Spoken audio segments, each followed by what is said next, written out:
Hey there, night owls and history lovers. Tonight we're heading somewhere cold, somewhere so remote that the nearest living soul might be hundreds of miles away.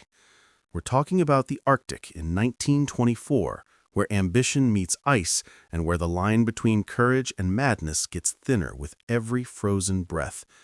Before we dive into tonight's story, go ahead and hit that like button if you're settling in for the long haul. Subscribe if you want more of these deep dives into forgotten chapters of history.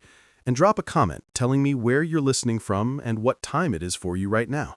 I read every single one, usually around 3 a.m. when sleep has given up on me entirely. Now, get comfortable. Maybe grab a blanket, because where we're going, warmth is a luxury. Turn down those lights, maybe put on some background noise if that helps you drift, and let me tell you about the Arcturus expedition, a journey that promised glory, but delivered something else entirely. So what really happens when you trap a dozen ambitious men on a ship, surround them with endless ice, and watch as their carefully laid plans crumble like week-old bread?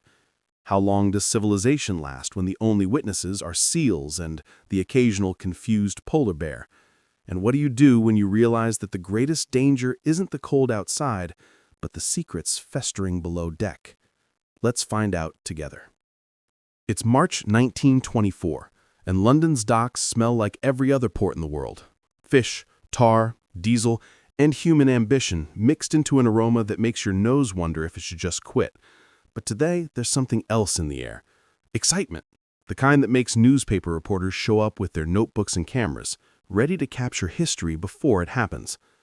The ship is called the Arcturus. She's a reinforced, steam-powered vessel built for ice, built to push through frozen seas that would crush an ordinary ship like a tin can under a boot. Her hull is 3 feet thick in places, oak and iron married together in a union meant to outlast the worst winter can throw at her. At least that's what the shipbuilders promised. On paper, she's invincible. In reality, she's a metal tube filled with hope, coal, and men who think they're special. Her captain is Thomas Whitmore, a man with a jawline you could set your watch by and eyes that have seen 3 previous Arctic expeditions. 47 years old, weathered, but not broken. He stands on the dock giving interviews like a man who's already written his own legend. His beard is trimmed neat, his coat is pristine, and his handshake is exactly firm enough to suggest competence without threatening anyone's masculinity. "We'll reach the pole by August," he tells a young reporter from the Times, his voice carrying that particular British confidence that's either inspiring or terrifying, depending on your perspective. "The route is mapped, the equipment is tested, the crew is the finest assembled. This isn't adventure, gentlemen. This is inevitability." The reporter scribbles dutifully, probably already composing the heroic prose that will run above fold tomorrow morning. Captain Whitmore's triumphant departure, the last great Arctic challenge, Britain's frozen frontier. The headlines write themselves, which is convenient because the actual story hasn't happened yet. The crew numbers 12 souls, though calling them all souls might be generous depending on your theological standards. There's the captain, of course. Then there's First Officer James Hammond, 34, who's spent more time on ice than on land and has the frostbite scars to prove it. Hammond is quiet where Whitmore is loud, careful where Whitmore is confident. He checks every knot twice, inspects every seal 3 times, and has the kind of perpetual worry line between his eyebrows that suggests he's seen plans go wrong before. Dr. Marcus Finch serves as the expedition's physician and scientist, a 41-year-old from Cambridge who brings more books than medical supplies and doesn't see the problem with that priority. He's here to study ice formation, magnetic variations, and Arctic wildlife, though his definition of study mostly involves writing very detailed notes in very small handwriting. Finch is the kind of man who gets excited about lichen and can bore you to tears explaining the difference between various types of snow. The crew tolerates him because he also treats injuries and knows how to lance a boil without making it worse. Then there's the crew proper, 8 men whose names will matter more as this story unfolds, but for now exist as a collective of capable hands and strong backs. There's Sullivan, the engineer, who treats the ship's boilers like his children and frequently refers to them as the girls. There's Peterson and Crawford, deckhands who've worked together so long they finish each other's sentences and occasionally each other's meals. Young Robert Mitchell, barely 23, who joined up because Arctic exploration sounded more interesting than working in his father's accounting firm, and is about to learn whether he was right. The navigator is a Norwegian named Lars Sorensen, brought on specifically because he's crossed the Arctic Circle 11 times and lived to correct people's pronunciation of his name. Sorensen speaks 5 languages and swears in 7, a skill that will prove increasingly valuable as the voyage progresses. He has maps tattooed on his forearms, rough sketches of northern coastlines that he claims help him navigate when instruments fail, though everyone suspects he just likes the attention. The ship's carpenter is William Dodd, 52, who's built everything from fishing boats to the interior of a Duke's yacht and figures ice is just another type of water when you get down to it. Dodd doesn't talk much, but when he does, people listen, mainly because his comments are usually about something being structurally unsound right before it collapses. Rounding out the roster is Thomas Byrne, the cook, whose approach to Arctic cuisine can be summarized as, if it's hot and edible, stop complaining. Byrne ran a pub kitchen in Liverpool before this, where he learned that quantity matters more than quality when feeding hungry men, and that a bit of whiskey improves both the food and the mood. He smuggled aboard 6 bottles of decent Irish whiskey, hidden in flour sacks, and no one's supposed to know about it. Everyone knows about it. Finally, there's David Wright, the expedition photographer and official chronicler. At 30 years old, Wright has photographed 3 wars, 2 royal weddings, and 1 catastrophic factory fire. He approaches the Arctic with the same practical pessimism. Something dramatic will happen, and his job is to capture it on film before the frostbite claims his fingers. He carries 4 cameras, 100 glass plates, and a developing kit that takes up more cargo space than some of the crew's personal effects combined. Wright doesn't believe in traveling light. He believes in evidence. The departure is everything you'd expect from 1924 Britain trying to hold on to fading imperial glory. There's a small brass band playing something patriotic, though the cold makes the instruments wheeze. A bishop offers a blessing that's heavy on divine providence and light on practical advice. Someone's wife is crying, dabbing at her eyes with a handkerchief, while simultaneously looking annoyed that she's crying because British stoicism has standards. Children wave flags, reporters take notes, and 3 separate government officials show up to be photographed shaking Captain Whitmore's hand. "For England!" someone shouts, and the cry is taken up by the crowd. "For England! For the Arcturus! For glory!" First Officer Hammond, standing just behind the captain, allows himself the smallest of eye rolls. Glory is a word people use before expeditions, not after. After expeditions, if you're lucky, people use words like survivors or rescued or we probably shouldn't have done that. But Hammond keeps this observation to himself because everyone is busy being historical, and pointing out reality's downsides is considered poor form. The ship pulls away from the dock at noon precisely because Captain Whitmore believes in schedules the way some men believe in God. The crowd cheers, the band plays louder, probably to cover up someone hitting a wrong note, and the Arcturus slides into the Thames, heading for the North Sea, then the Norwegian coast, then the ice pack that stretches across the top of the world like a frozen warning that some places aren't meant for visitors. That first week at sea is almost pleasant. The weather holds, meaning it only rains 4 days out of 7. The crew settles into routines. Watches are assigned, duties divided, and the ship develops its own rhythm. Sullivan down in the engine room keeping the boilers fed and muttering affectionately to the machinery. Peterson and Crawford on deck, managing the sails when the wind is favorable and the rigging when it's not. Young Mitchell everywhere at once, trying to learn every job simultaneously, because enthusiasm can cover for experience if you're lucky. Dr. Finch sets up his laboratory in a corner of the crew quarters, which immediately makes everyone nervous, because chemicals in close quarters aren't natural friends. He promises nothing will explode, which is less reassuring than he thinks. Sorensen spends his time at his charts, plotting courses and checking instruments with the kind of focused intensity that suggests he doesn't entirely trust the maps or the compass or possibly reality itself.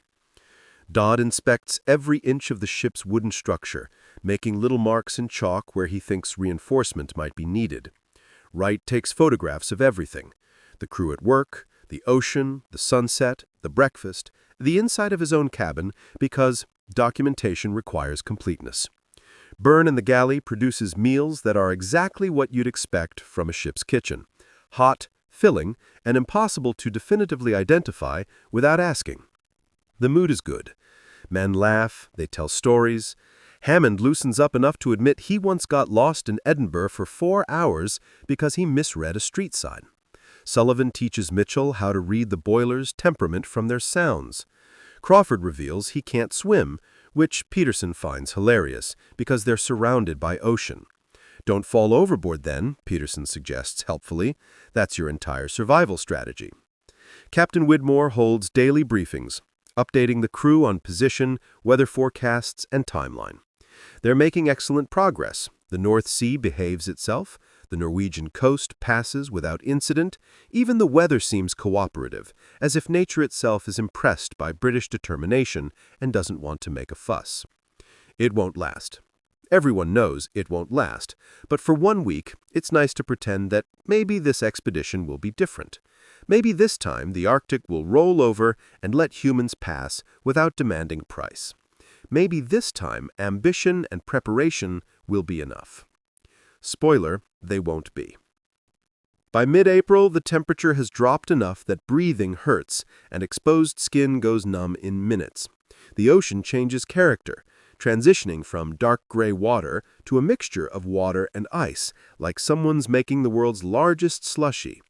Pack ice appears, first as scattered fragments, then as larger flows that the Arcturus pushes through with the grinding crunch of reinforced bow meeting frozen resistance. This is where the expedition truly begins. This is where the easy part ends and the part people will later analyze in university papers begins. This is where 12 men on a ship push into a landscape that doesn't care about their ambitions, their equipment, or their very carefully plotted courses. The Arctic in spring isn't romantic. It's not majestic mountains and pristine snow and the clear, crisp beauty of travel posters. It's gray. Everything is gray.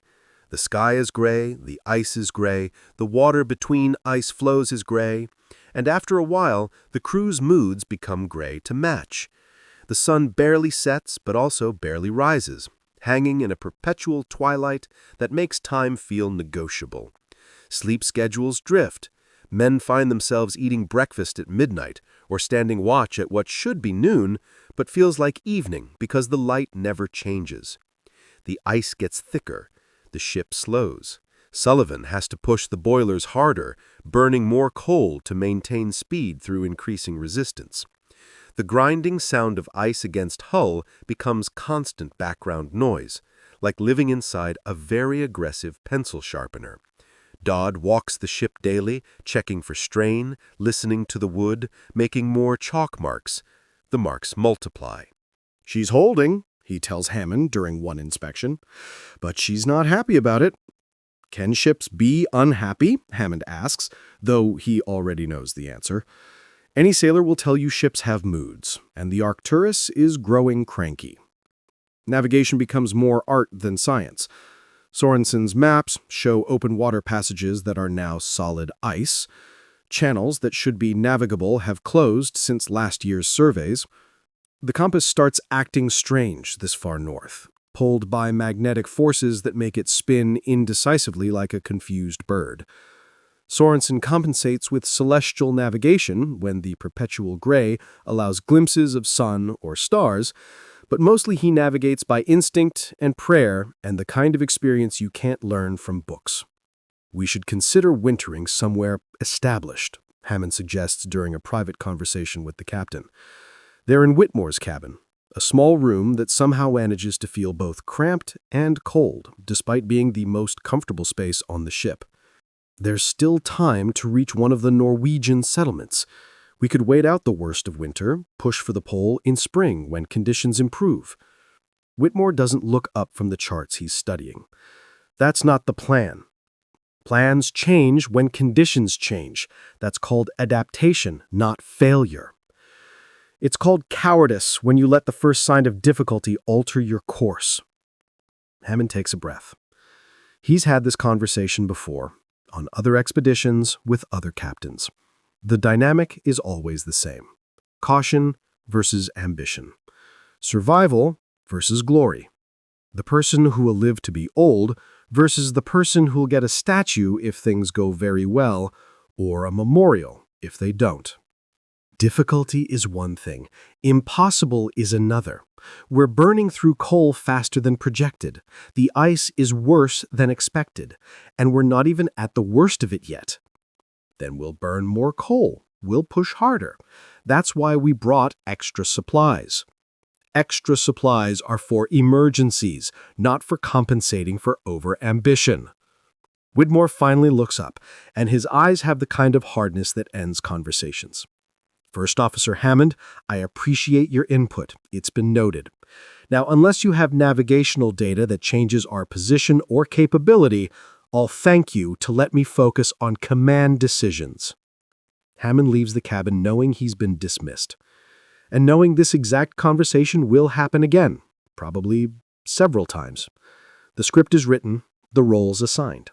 He's the worried subordinate, Whitmore is the confident captain, and they'll perform this dance until either the situation improves or deteriorates past the point where conversations matter. That night, sleeping in the crew quarters where bunks are stacked 3 high and personal space is measured in inches, Hammond lies awake listening to the ice. The grinding never stops. It's like the ship is being chewed, slowly and methodically by something very patient and very hungry. He can hear Sullivan snoring 2 bunks over, a sound like an angry bear having a nightmare. Dodd is awake too. Hammond can tell by his breathing pattern. The carpenter probably can't sleep because he's mentally cataloging every sound the ship makes, translating timber stress into future repairs. We're fine, Dodd says quietly into the darkness, and Hammond realizes the carpenter knows he's awake too. She's holding. Ice like this, it's just noise mostly, like the ship's complaining but not breaking. And if it starts breaking, then it'll make different sounds, louder, sharper, like when wood splits instead of flexes. I'll know when to worry. We're not there yet. It's not exactly comforting, but it's something. Hammond closes his eyes and tries to find sleep somewhere between the grinding ice and Sullivan's thunderous snoring. Outside, the Arctic continues its work, testing the Arcturus's hull one frozen scrape at a time. Days blur together. The ship pushes north, the ice gets thicker. The temperature drops further. Frost forms inside the ship now, in corners and crevices where heat doesn't quite reach. Men's breath creates temporary clouds that hang in the air before dissipating. Coffee freezes in cups if you don't drink it fast enough. Ink freezes in pens, making Wright's documentation increasingly challenging. I'm writing history with a chisel at this point, Wright complains to Dr. Finch, showing him a notebook where the ink has partially frozen mid-word. Future historians will think I was illiterate or having a stroke. Finch, who's been taking his own detailed notes on ice crystal formation and magnetic field variations, sympathizes.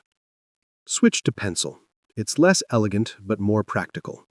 Besides, if we die out here, the lead will last longer than ink. Our frozen corpses will be holding readable notes. That's encouraging, Wright says dryly. I'll be sure to include that in my letters home. Dear Mother, I'm fine, but Dr. Finch has given me tips on optimal corpse note-taking. But there's truth in the dark humor. Everyone is starting to think about worst-case scenarios, even if no one says it directly. The expedition is behind schedule. They're burning supplies faster than planned. The ice isn't cooperating. And the Arctic has a history of swallowing confident men and their carefully organized expeditions. Young Mitchell still has enthusiasm, but it's beginning to fray around the edges. He helps burn in the galley when not on deck, learning to cook meals that taste almost like food if you don't think about them too hard. He learns that flour, water, salt, and denial can produce something edible. He learns that the trick to ship tea is making it so strong that cold can't destroy the flavor. He learns that sailors actually don't like hardtack. They just learn to tolerate it the way you tolerate a relative who won't stop talking about politics. "How long you think we'll be out here?" Mitchell asks Byrne one morning while they're preparing breakfast. It's a meal that might be oatmeal or might be wallpaper paste. The distinction is philosophical at this point. Byrne doesn't answer immediately. He's stirring the pot with the kind of steady rhythm that suggests he's done this 1,000 times, which he has. "Long enough to get where we're going," he finally says. "Maybe longer than we'd like." "That's not an answer." "Sure it is. It's just not a comforting one. You want comfort, you signed up for the wrong voyage." Byrne tastes the oatmeal, makes a face, adds more salt. "Out here, things take as long as they take. Weather doesn't care about schedules. Ice doesn't negotiate. You plan for 6 months, pack for 9, and hope you're home in 12. That's Arctic mathematics." "What happens if we're not home in 12? "Then we learn to really get to know each other. And we pray someone packed extra socks, because that's when things get serious." It's meant as a joke, but Mitchell can tell there's truth underneath. He's starting to understand that expedition life is layers: what you say, what you mean, and what you're afraid of acknowledging. The crew's banter has gotten more frequent lately, but also more pointed. Jokes about freezing to death, about being stuck, about missing home. Humor as armor, laughter as a way of pointing at fear without looking directly at it. By early May, they reach the edge of the permanent ice pack. This is where the Arcturus will either prove her worth or become a very expensive paperweight. The ice here isn't scattered floes they can push through. It's a solid wall, stretching from horizon to horizon, like the ocean decided to freeze solid and dare anyone to cross it. Captain Whitmore, standing on deck with his officers and crew, surveys the ice with binoculars. He's looking for leads, channels of open water that penetrate the pack. From experience, he knows ice is never truly solid. It cracks, shifts, moves. There are always paths if you're patient enough and lucky enough to find them. "There," he says, pointing northeast. "See that dark streak? That's open water, maybe 2 miles out. If we can reach it, we can follow it deeper into the pack." Hammond sees it too, through his own binoculars. It's a thin line of darker gray against the lighter gray ice. Could be a lead, could be a shadow, could be wishful thinking made visible through expensive glass lenses. "That's narrow," Hammond observes. "We'd be threading a needle with 3 feet of clearance on each side if we're lucky." Then we thread carefully. "Sullivan," Whitmore turns to address the engineer who's come up from below to see what they're facing. "Can the engines handle slow, precise work through tight spaces?" Sullivan, who's covered in coal dust and has the kind of tired eyes that come from nursing boilers through challenging conditions, considers the question. "Can they? Sure. Should they? That's a different question. Tight quarters means more ice contact, means more strain on the hull and the shaft. We start putting serious force into ice barriers, something's going to give, probably something expensive." "Everything on this ship is expensive. That's what the Crown paid for, a ship that can handle the impossible." "Crown didn't pay enough if they wanted miracles too," Sullivan mutters, but quietly enough that it's technically not insubordination. "But I'll get you through if it's physically possible. Just don't expect gentle." The approach to the lead takes 3 hours. 3 hours of careful positioning, of adjusting course in tiny increments, of Sullivan below deck coaxing maximum power from boilers while minimizing waste. The sound of ice against the hull intensifies, transitioning from grinding to shrieking as metal meets frozen resistance at close quarters. Dodd is everywhere, moving through the ship like a ghost, touching walls, listening to beams, his face growing more concerned with each inspection. After the 2nd hour, he finds Hammond and pulls him aside. "We're flexing more than I'd like," Dodd says quietly. "Not dangerous yet, but we're approaching it. Hull's fine, but the interior bracing is complaining.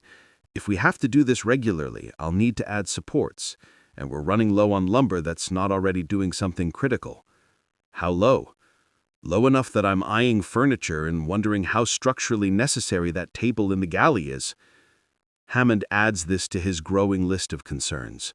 They're not even at the pole yet, and already they're operating at the edge of capability. This is how expeditions fail, not through single catastrophic events, but through accumulation. 100 small problems that individually are manageable, but collectively create a situation where there's no margin for error. They reach the lead. It's real, thankfully, not just an optical illusion. A channel of dark water cutting through the ice, maybe 50 feet wide at its narrowest point. For 6 hours they follow this narrow path northeast, the ice walls rising on either side like frozen canyon walls. The crew works in tense silence, every man knowing that if the lead closes while they're in it, the ship will be crushed like an egg in a slowly clenching fist. Wright takes photographs of the ice walls. They tower 15 feet above deck level, close enough to touch. Close enough that you can see individual ice crystals, each one a tiny frozen story about water molecules that found each other at exactly the wrong time. The photographs will be stunning if they make it home. If not, they'll be discovered by future expeditions and studied as evidence of how far this group got before hubris met ice and lost. Evening comes, though evening is a loose concept when the sun barely sets. The lead continues. Captain Whitmore makes the decision to proceed through the night, running lights and careful watches, because stopping means possibly being caught if the ice shifts. Men sleep in shifts, fully clothed, ready to respond to emergencies. No one sleeps well. The sounds of ice against hull penetrate everything, a constant reminder that they're moving through terrain that sees ships as intruders, and has a good track record of making intruders regret their choices. Sullivan performs miracles in the engine room, keeping power steady while preventing the boilers from overheating in confined spaces where ventilation is challenging. He emerges after 12 straight hours, black with coal dust, looking like he's been fighting a war in a mine shaft, which, in a sense, he has. "Still alive," he reports to Hammond during the night watch. "Engines are holding. Burned through more coal than I'd prefer, but they're not going to quit on us. Not today, anyway. Tomorrow? Tomorrow's another day. Ask me then." By morning, they emerge from the lead into a larger area of broken pack ice, still frozen, still formidable, but with more room to maneuver. It's relative freedom, like being moved from a coffin to a slightly larger coffin. The crew celebrates with an extra ration of coffee and the kind of relieved laughter that comes after tension breaks. "See?" Captain Whitmore addresses the assembled crew. "This is what determination achieves. We faced the ice and we prevailed.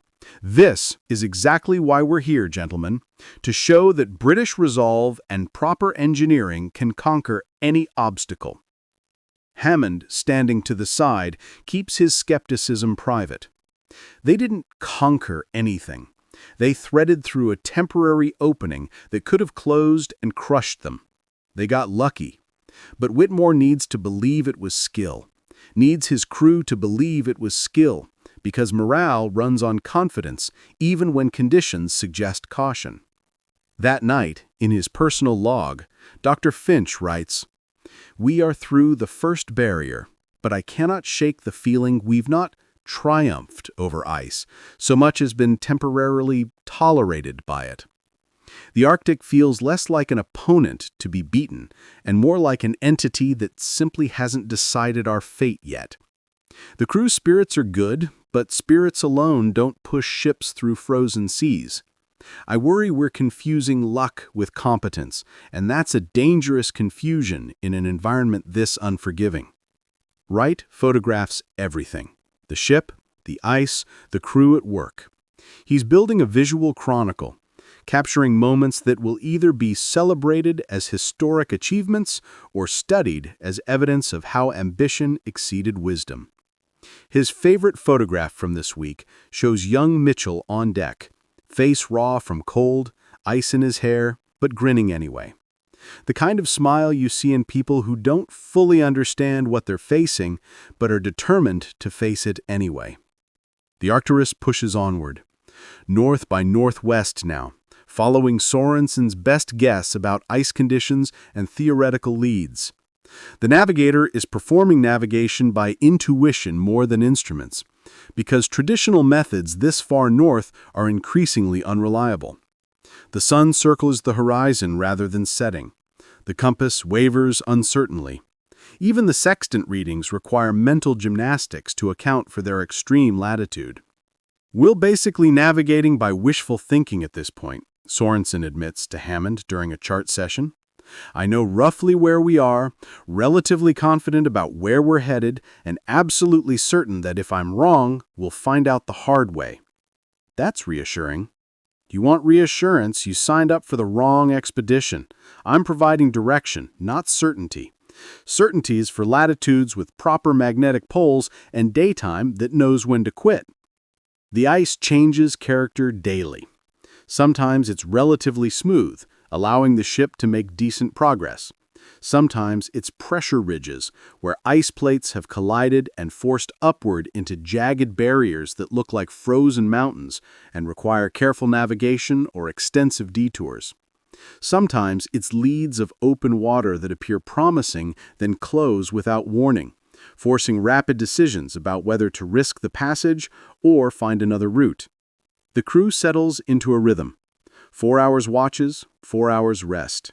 Though rest is relative when you're bunked in a space barely larger than a closet with 2 other people who all smell like coal smoke, sweat, and yesterday's dinner.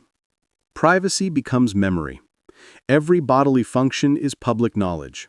Every snore, every conversation, every moment of weakness or strength is witnessed by 11 other men in close quarters. Tensions start to develop. Small things at first.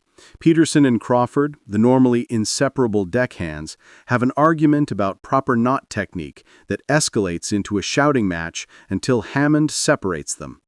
Mitchell accidentally knocks over Sullivan's carefully organized toolbox, scattering wrenches and provoking a 10-minute profanity-laced lecture about respecting other people's equipment. Burns serves burnt porridge one morning and has to endure complaints from men who normally don't complain because burned food is still food. Dr. Finch notices the changes in his capacity as both physician and observer. "We're compressing," he explains to Wright one evening. "Not just physically, though Lord knows we're doing that too, but psychologically. When humans are confined together, especially in stressful conditions, normal social friction gets amplified. Small annoyances become major grievances. Normal personality quirks become intolerable flaws. It's inevitable." So what do we do about it? Survive it. Give people space when possible, though space is one thing we don't have. Try to maintain routines and normalcy. Keep busy. And hope that whatever external threat we're facing seems larger than our internal annoyances, so we focus outward instead of turning on each other. That's a dark view of human nature. That's an experienced view of human nature in extreme conditions. We're social animals, but we're also territorial and hierarchical. Trap us in a metal tube surrounded by ice, and the animal parts start showing through the social veneer. Mid-May brings a weather change. The perpetual gray brightens slightly as the Arctic summer approaches. Temperatures rise from unbearable to merely miserable. The ice starts showing signs of seasonal melting, though melting is relative. The surface gets slightly less solid. Leads appear more frequently.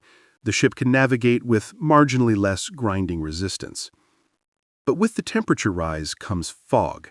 Thick, gray, impenetrable fog that rolls in without warning and reduces visibility to arm's length. Navigating through ice is challenging enough when you can see it. Navigating blind is a nightmare of slow progress. Constant sounding of the ship's bell to detect echoes off nearby ice, and prayers that whatever you're about to hit isn't solid enough to crush your bow. They lose 2 days to fog. Not because they stop moving, but because they move so slowly and carefully that distance covered might as well be zero. The crew takes shifts at the bow, peering into gray nothing, shouting warnings when ice appears suddenly from the murk. It's hypnotic and terrifying in equal measure. The fog muffles sound, making the ship feel isolated even from itself. You can be 10 feet from another person and not see them, only hear their voice floating disconnected from a body somewhere in the gray.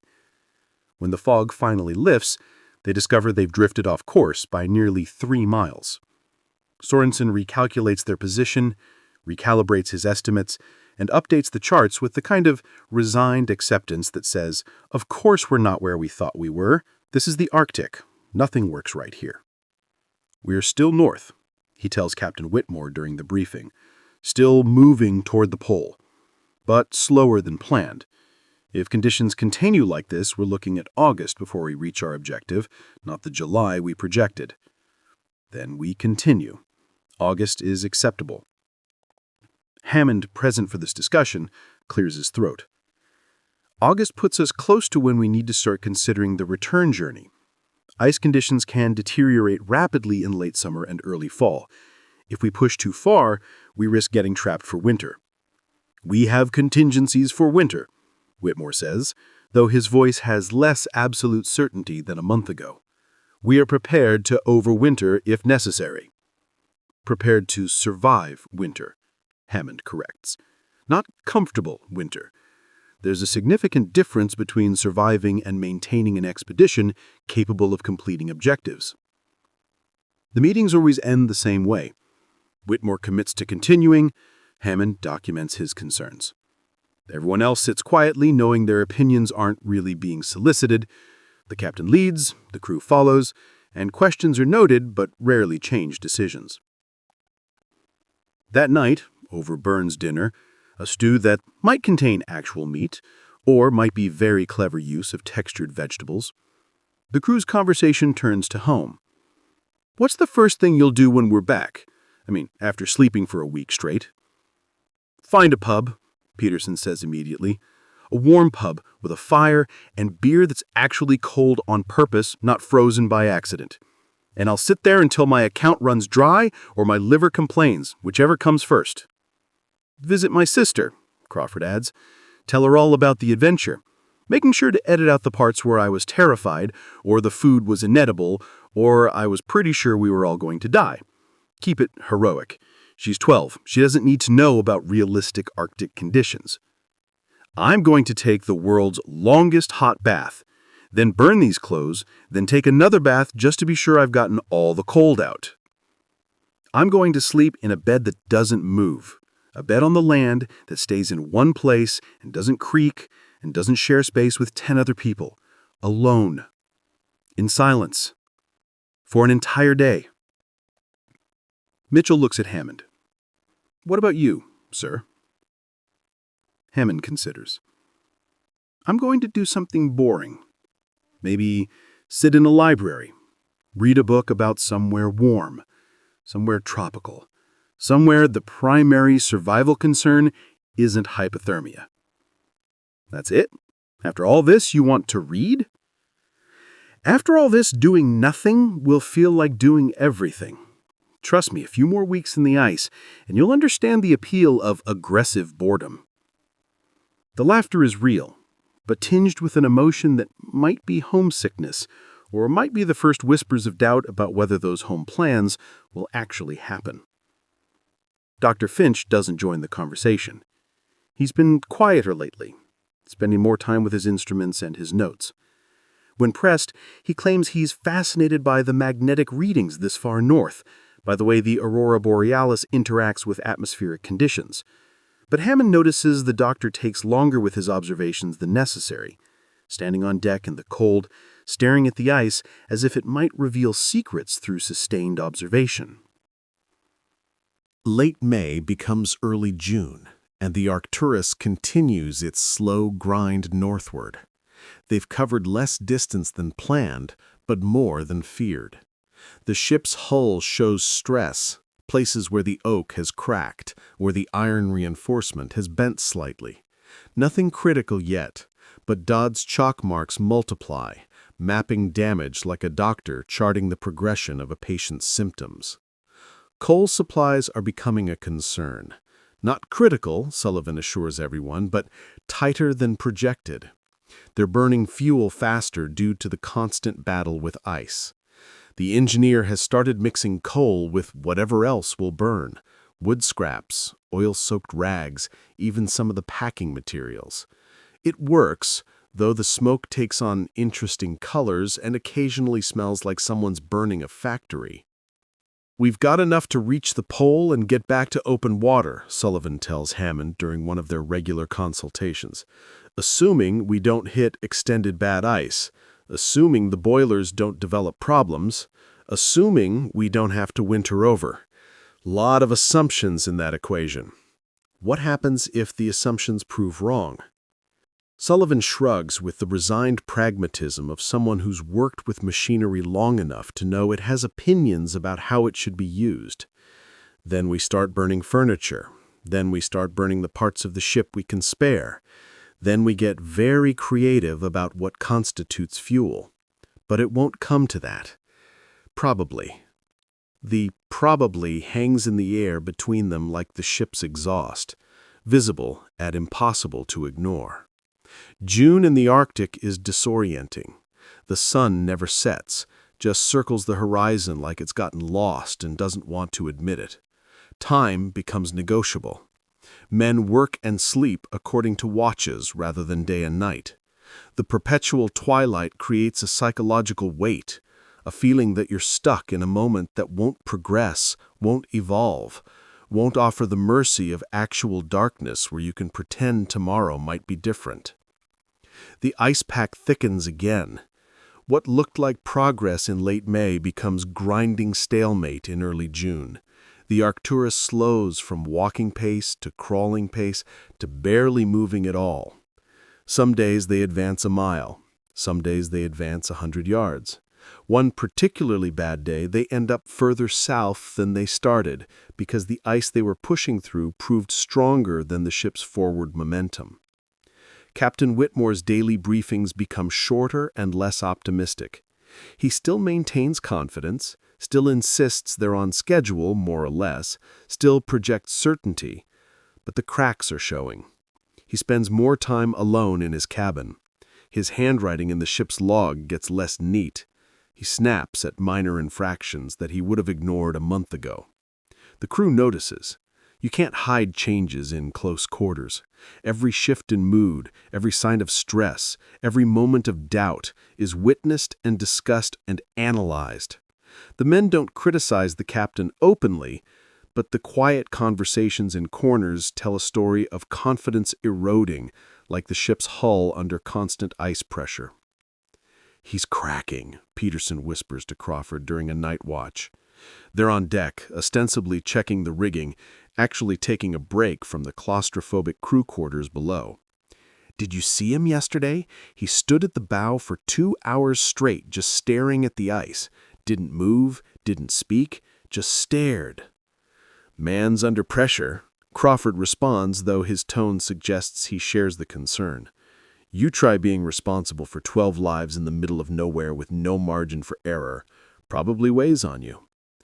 "Or maybe we shouldn't have 12 lives in the middle of nowhere in the first place. Maybe that was the error." It's the kind of thing that can't be said loudly or officially, but it's being thought more frequently. The expedition's purpose, which seemed so clear and noble in London, feels increasingly abstract out here. Reaching the North Pole is a goal that matters in newspapers and history books, but means nothing to the ice trying to crush your ship. Pride in achievement doesn't keep you warm. Glory doesn't feed the boilers. Newspaper headlines don't navigate through fog. Young Mitchell is losing his enthusiasm, though he tries to hide it. He still works hard, still volunteers for extra duties, still maintains the optimistic facade.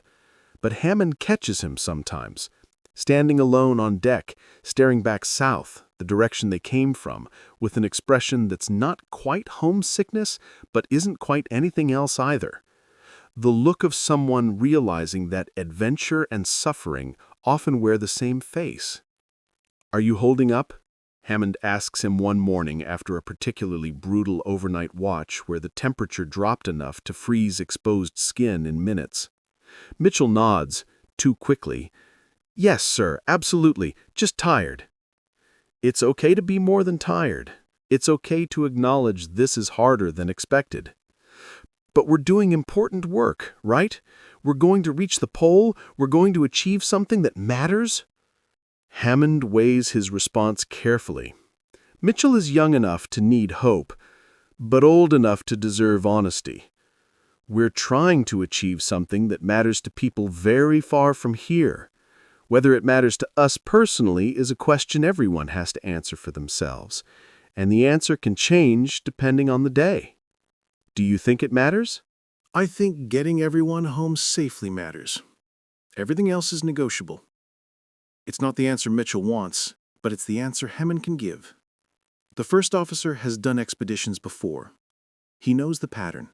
Starts with enthusiasm and purpose, transitions to grinding routine, eventually reaches a point where you're not pursuing a goal anymore, just trying to survive until survival transitions back to normal life. The question is always whether you reach that transition point or whether you become a cautionary tale for the next generation of ambitious men with expensive equipment and insufficient respect for geography. Mid-June brings a crisis. Not a dramatic crisis, not a sudden catastrophe that can be pointed to as the moment everything changed. Instead, it's the slow realization that cumulative problems are approaching a threshold where solutions become impossible. The ship gets stuck. Not temporarily, not for a few hours like has happened before. Stuck. The ice pack they've been navigating through closes around the hull like a frozen fist. One morning, they wake up to find the Arcturus held fast, unable to move forward or backward, surrounded by ice that's decided the ship isn't going anywhere without permission. Sullivan runs the engines at full power. The propeller churns water, the boilers scream with effort, smoke pours from the stack. The ship shudders and complains, and achieves exactly nothing. The ice holds, doesn't even pretend to budge. The Arctic has spoken, and its message is clear. You're staying put until I say otherwise. Captain Whitmore orders the crew to try breaking the ice manually. They take axes, picks, whatever tools can chip at frozen water. It's absurd on a practical level. The ice pack is hundreds of square miles of frozen ocean, and they're 12 men with hand tools, but it's the only available option. Sometimes motion is more important than efficiency. Sometimes you need your crew doing something, anything, to prevent the psychological weight of helplessness from crushing morale. They work in shifts. 4 hours chopping ice, 4 hours resting, repeat. The work is brutal. Each swing of the axe sends shockwaves up your arms. Your hands blister, then the blisters break, then your raw hands freeze to the tool handles. You learn to wrap cloth around the handles, which helps until the cloth gets soaked with sweat and freezes solid, creating new problems. After 3 days, they've cleared maybe 30 feet of ice from around the ship. It's pathetic progress, measurable in yards when they need miles. But it's something. It's motion. It's refusing to accept complete defeat. On the 4th day, the ice shifts. Not because of their efforts, the universe isn't that fair, but because the ice pack is always moving, responding to currents and winds and forces that don't care about trapped ships. A lead opens, barely wide enough for the Arcturus to squeeze through, but it's movement, and that's all that matters. Sullivan fires up the engines. The ship lurches forward. The crew cheers, a ragged sound of exhausted relief. They've escaped. They've been freed. They've survived another crisis through combination of effort and luck, though mostly luck. But the incident has costs. Morale takes a hit. Men who thought they were on an expedition start realizing they might be on a survival trip. The distinction matters. Expeditions have goals and timelines and the assumption of eventual success. Survival trips just have one objective: don't die. Everything else is optional. Dr. Finch conducts a medical inventory. Several crew members have frostbite on their fingers from the ice chopping work. Nothing severe enough to lose digits yet, but close. Mitchell has a persistent cough that won't go away, probably from breathing frozen air during extended deck watches. Crawford has back pain from sleeping on frozen ground during his outdoor watch shifts. Sullivan has burns on his hands from working the boiler's overheated mechanisms without proper protection. "We're breaking down," Finch tells Hammond privately. "Not catastrophically, not yet, but we're accumulating damage faster than we're healing. That's unsustainable mathematics. What do you recommend?" "Rest, proper nutrition, warmth, all the things we don't have. So what I can do is treat symptoms, ration medications, and hope we don't face any serious medical crises because our capacity to handle them is limited." "That's not reassuring." "I keep saying that. I keep not providing reassurance. Maybe we should both adjust our expectations." The doctor's dark humor is becoming more frequent. It's a coping mechanism, a way of acknowledging reality without being crushed by it. The entire crew is developing similar mechanisms. Jokes about freezing to death, jokes about being stuck forever, jokes about the pole being a myth invented by map makers to sell more maps. Humor as a shield against the creeping understanding that they might be in serious trouble. Late June brings a discovery that changes the psychological texture of the expedition. Wright, in his constant documentation efforts, decides to photograph the ice at different times of day to capture how light affects it. He's setting up his camera on the starboard side when he notices something odd. A shape in the ice. Not natural ice formation, not a pressure ridge or a seal or a trick of light. Something artificial. Something that shouldn't be there. He calls Hammond over. "Sir, you need to see this." Hammond looks where Wright is pointing. At first, he doesn't see it. Then his eyes adjust, and suddenly it's obvious. A ship's mast, frozen into the ice pack, jutting up at an angle like a skeletal finger pointing at the gray sky. That's... Hammond starts, then stops, processing implications. "Another expedition," Wright finishes. "Or what's left of one." They tell the captain. Within an hour, a party is assembled to investigate. Hammond leads it. Himself, Wright for documentation, Mitchell for young eyes and strength, and Sorensen because the Norwegian has seen more Arctic disasters than the rest combined, and will know what they're looking at. The trek across the ice is treacherous. The frozen surface looks solid but hides cracks and weak spots. They rope themselves together, moving carefully, testing each step. The temperature is maybe 20 degrees Fahrenheit. Warm for the Arctic, but cold enough that exposed skin goes numb quickly. They reach the mast. It belongs to a ship, clearly, though most of the vessel is buried under ice and snow. The mast rises maybe 15 feet, wood weathered gray, rigging long since rotted away. There's a nameplate, barely visible, letters worn by time and ice crystals. Sorensen brushes away ice with a gloved hand. The name emerges. Resolute. British, Sorensen says. Mid-1800s, maybe? One of the Franklin's search expeditions, or possibly earlier. Hard to say without more investigation. Should we dig it out? See if there's anything inside? Supplies? Records? Hammond considers. The practical side of him recognizes that salvage might yield useful resources. The ethical side recognizes that this is a tomb, and disturbing it has implications beyond mere practicality. The superstitious side, a part he doesn't usually acknowledge, whispers that disturbing dead ships in the Arctic invites the kind of luck nobody wants. He decides, photograph it, document the location, but we don't excavate. If there were crew aboard when it went down, they've earned the right to rest undisturbed. Wright takes his photographs from multiple angles. The images will show a mast rising from ice, silent testimony to an earlier expedition that didn't make it home. They'll be haunting photographs, the kind that newspapers will publish with captions about bravery and sacrifice, while carefully not mentioning the lesson about hubris. On the walk back to the Arcturus, Mitchell is quiet. Finally, he asks, "Do you think they knew? The crew of that ship? Do you think they knew they weren't going to make it home?" "Eventually," Sorensen answers when no one else does. "There's always a moment when you realize things have gone wrong enough that survival is no longer the most likely outcome. Some expeditions have that moment days before the end. Some have it months before the end. But it always comes. What do you do when you reach that moment? You keep going anyway. What else is there? You didn't come all this way to give up just because the odds shifted from favorable to impossible. You push until you can't push anymore. Then you rest, and history decides whether to remember you as brave or foolish." That night, Burns serves dinner stew from supplies that are getting noticeably lower than they should be for the calendar date. The conversation is subdued. Everyone knows about the discovered ship. No one wants to discuss what it means, but the implications hang in the air like the smoke from the galley stove.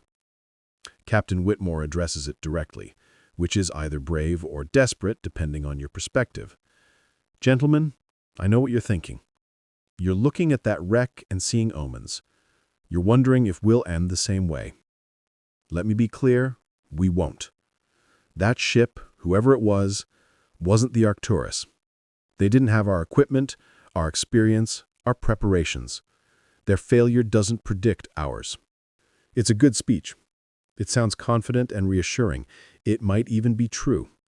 But Hammond notices that Whitmore doesn't eat his own dinner, just pushes the stew around his bowl with a spoon, while his eyes focus on something very far away or very long ago.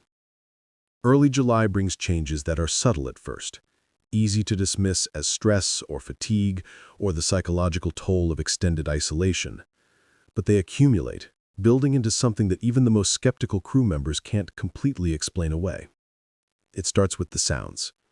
The ship has always made noise, the groan of timber under ice pressure, the creak of rigging, the hiss of boilers, the constant grinding of ice against hull, but now there are other sounds. Footsteps in empty corridors, knocking from storage holds that should be secured, voices that seem to come from nowhere, fragments of conversation that stop the moment you try to identify the speaker. Peterson is the first to mention it openly. He's on night watch with Crawford, and they're both on deck because the crew quarters feel too close, too oppressive. The perpetual half-light of Arctic summer makes night watch a technical designation rather than a descriptive one. "You hear that?" Peterson asks, freezing mid-step. Crawford listens.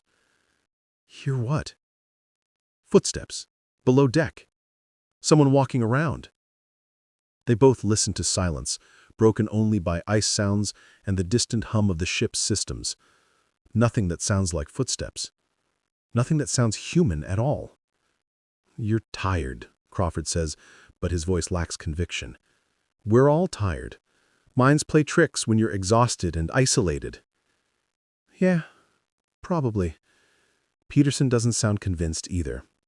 Over the next few days, others report similar experiences. Sullivan swears he heard voices in the engine room, conversation between two people, but when he investigated, the space was empty except for machinery. Mitchell claims he saw someone standing at the far end of the storage hold, a figure that vanished when he brought his lantern closer.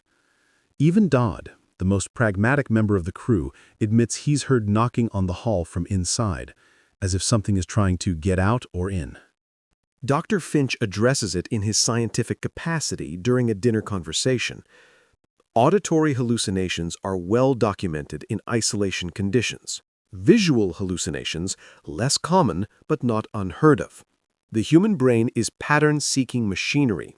In ambiguous sensory conditions, low light, constant background noise, limited social interaction, it starts filling in gaps with phantom data. What you're hearing isn't real in an objective sense, but it's real to the person experiencing it. "So we're going mad?" Wright asks. He's been taking fewer photographs lately, rationing his plates, conscious that supplies are finite.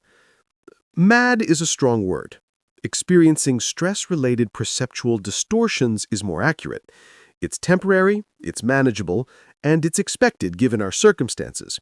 The solution is rest, routine, and maintaining social connections to keep the brain grounded in shared reality. It's a good explanation, scientific, reasonable, reassuring. It accounts for the phenomena without requiring anything supernatural or concerning, and it might even be true. But then things escalate. Crawford goes missing for 4 hours. Not missing from the ship, that would be impossible. Missing in the sense that no one can find him, despite the Arcturus being a finite space with limited hiding spots. Hammond organizes a search. They check every cabin, every storage area, every corner of the ship. No Crawford. Then he appears, walking out of the forward hold as if nothing is wrong. When questioned, he's confused. "I've been in my bunk, sleeping. What do you mean I was missing? I was right there the whole time." "We checked the bunks," Mitchell insists, 3 times. "You weren't there." "Well, I was somewhere because here I am." It's impossible to reconcile the accounts. Crawford genuinely believes he was sleeping. The search party genuinely believes he wasn't in any of the places they searched. Someone's memory or perception is wrong, but there's no way to determine whose. Then Sorensen reports a navigation problem.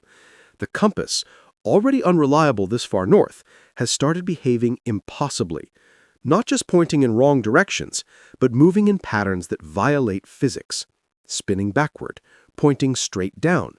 At one point, all 4 cardinal directions simultaneously, which should be geometrically impossible, but apparently isn't. "I've worked with compasses in extreme conditions for 20 years, Sorensen tells Hammond. "They get confused near the pole, yes. Magnetic fields this far north are complicated, but this isn't confused. This is deliberately wrong, like something is trying to make navigation impossible." "Compasses don't have intentions," Hammond says. But even he doesn't sound certain.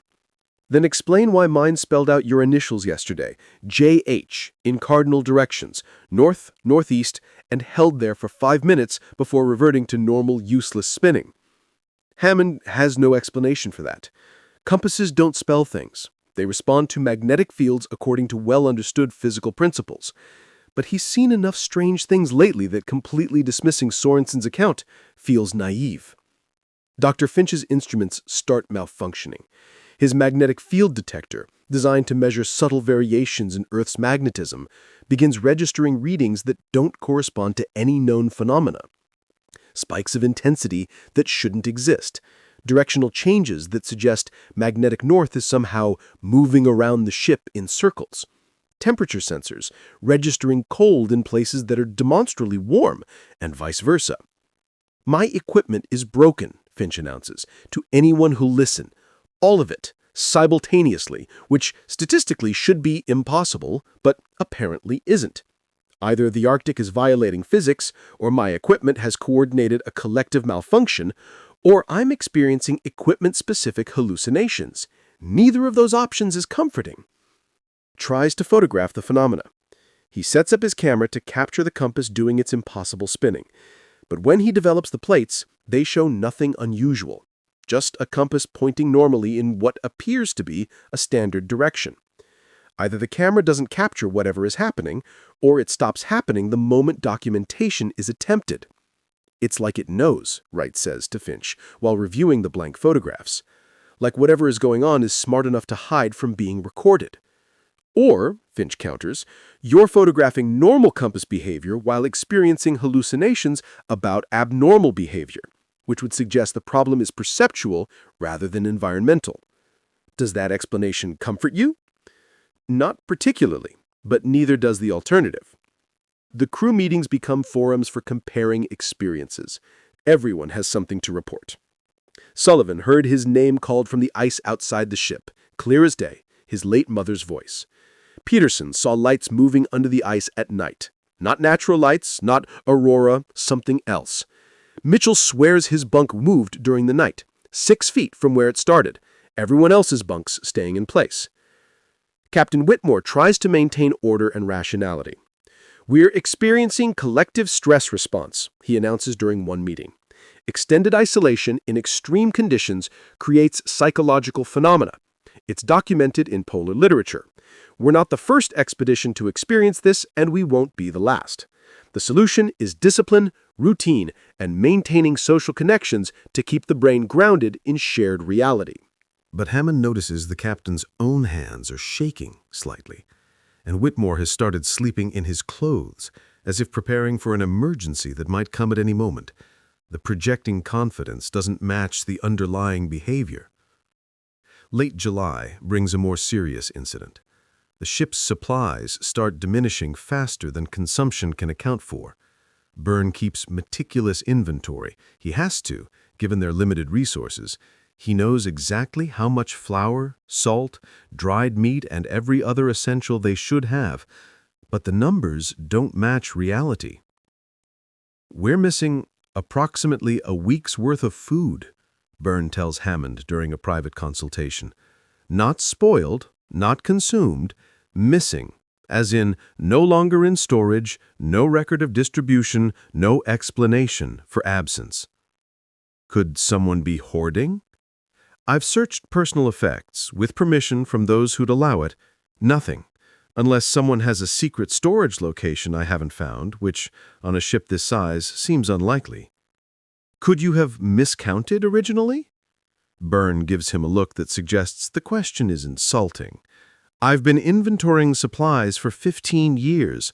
I don't miscount. And even if I did, miscounting would create a discrepancy. What we have is disappearance. Food that existed and now doesn't." They conduct a full ship search, every storage hold, every cabinet, every possible hiding place. They find nothing. The food is simply gone. Along with it, 3 blankets, a coil of rope, a pair of boots, and one of Wright's backup cameras. "Are we suggesting," Sorensen asks during the briefing about the missing supplies, "that a ghost is stealing our food?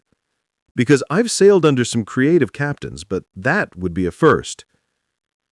No one laughs. The joke falls flat because the alternative explanations aren't better.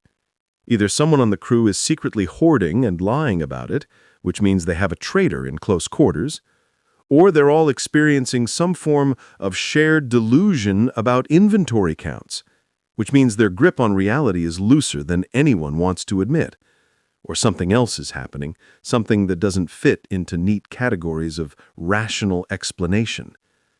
The atmosphere on the ship changes. Suspicion creeps in. Men watch each other more carefully. Conversations become guarded. The easy camaraderie of early expedition life has been replaced by something warier, more paranoid. Trust erodes when you can't trust your own perceptions. And through it all, the ship remains stuck. They've made minimal progress since early July. Some days they drift north with the ice pack, not because they're navigating, but because the ice they're trapped in is moving. Other days they drift south, losing ground. They're frozen in place geographically, but not temporally, and the calendar keeps advancing regardless of their position. August 1st arrives, with an inventory that brings the situation into sharp focus. Sullivan presents his coal calculations to Captain Whitmore and Hammond. The numbers are bad. "We have enough fuel to run the ship for maybe 3 more weeks at current burn rate. After that, we can ration down to emergency power, heating, and minimal operations for perhaps another month. After that, we're burning wood, then whatever else combusts, then nothing." 3 weeks, Whitmore repeats. "That's enough to reach the pole if conditions improve. If conditions improve immediately and dramatically and stay improved, if we don't hit any resistance, if the ice opens like the Red Sea and gives us a straight path, then yes, theoretically, 3 weeks might work. But we both know conditions don't work that way." "What are you suggesting?" "I'm suggesting we need to discuss alternatives to reaching the pole, such as survival, such as getting out of the ice pack before we can't." It's the first time anyone has openly suggested abandoning the primary objective. The words hang in the air like indictment. Captain Whitmore's face goes through several expressions in succession: surprise, anger, consideration, then something harder to identify that might be acceptance or might be defeat. "We'll discuss it," Whitmore finally says. But we haven't reached that point yet. We continue as planned until circumstances make continuation impossible. Circumstances are already making continuation unlikely, Hammond interjects. The question is whether we acknowledge that now while we still have options, or later when we don't. The meeting ends without resolution, because expedition decisions are made by captains, and captains don't like admitting that reality has a veto power over plans. That night, the strangest incident yet occurs. The entire crew is woken simultaneously by a sound.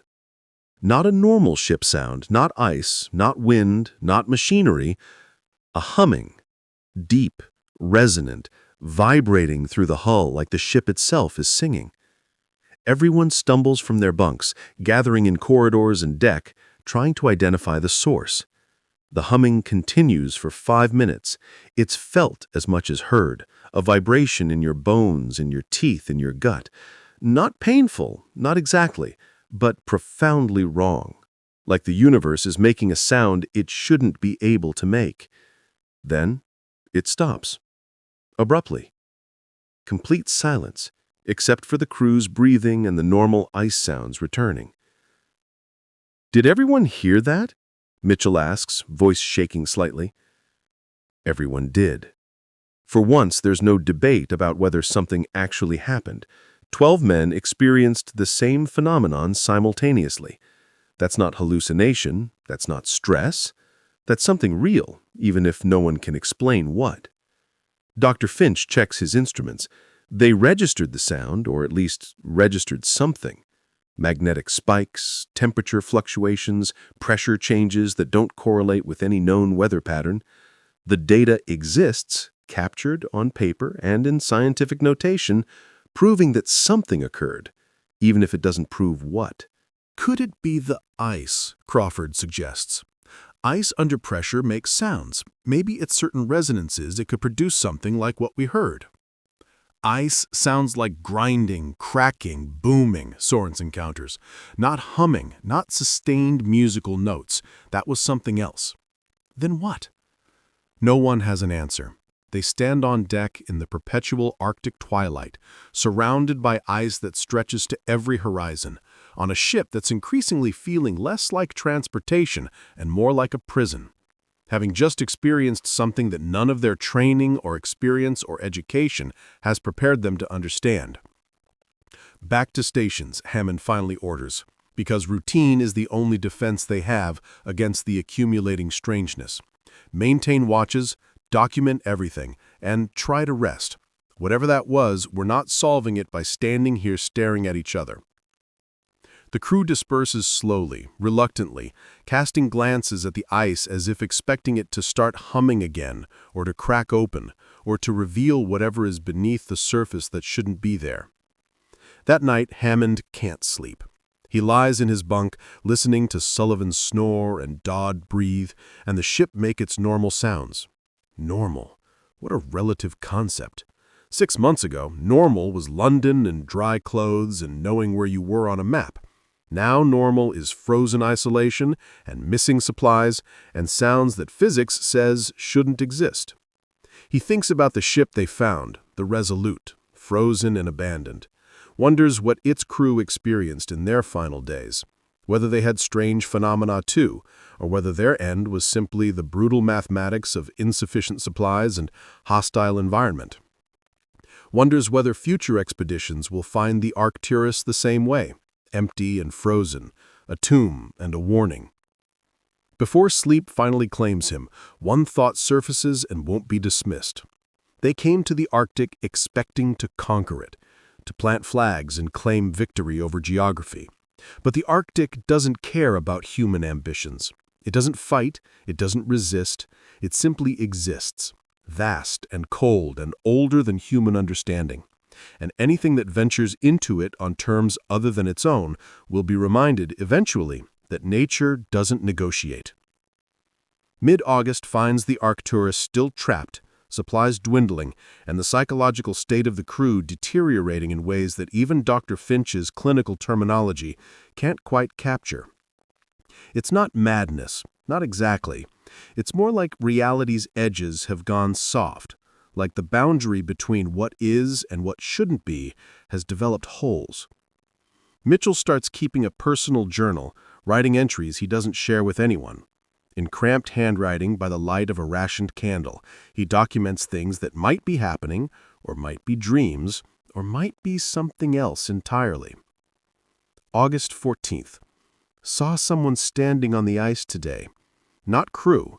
Different clothes. Older style. He was just standing there, maybe 100 yards from the ship, staring at us. I pointed him out to Peterson, but when Peterson looked, there was nobody there. I swear I saw him. I swear I'm not making this up. August 16th. The ice is making faces. I know how that sounds, but when you stare at it long enough, you start seeing patterns. Ice formations that look like eyes, like mouths.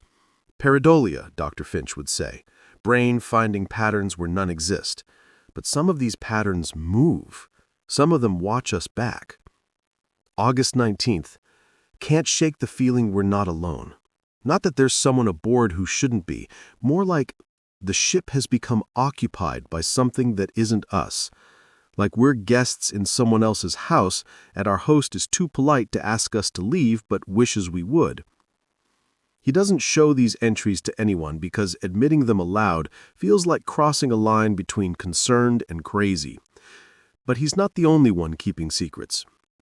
Wright has stopped taking photographs. He claims he's rationing supplies, saving plates for truly significant moments. But the truth, which he confides only to his own private thoughts, is that he's afraid of what the camera might capture, or might not capture. He's haunted by those blank photographs of the compass, by the discrepancy between what he saw and what the film recorded. If his camera can't be trusted to show truth, then what's the point? Sullivan has started talking to the boilers in longer, more elaborate conversations, not just the affectionate muttering he's always done, but full dialogues. "I know you're tired," he'll say, stroking warm metal like it's a horse he's trying to calm. "I know you're running on empty, but we need you to hold on a bit longer. Can you do that for me? Just a bit longer?" And sometimes, in the quiet moments, he swears the boilers answer. Not with words, but with changes in their hum, their heat distribution, their behavior, like they're responding to his pleading, like they're conscious and trying to help. He doesn't mention this to anyone because engineers aren't supposed to think machinery has feelings.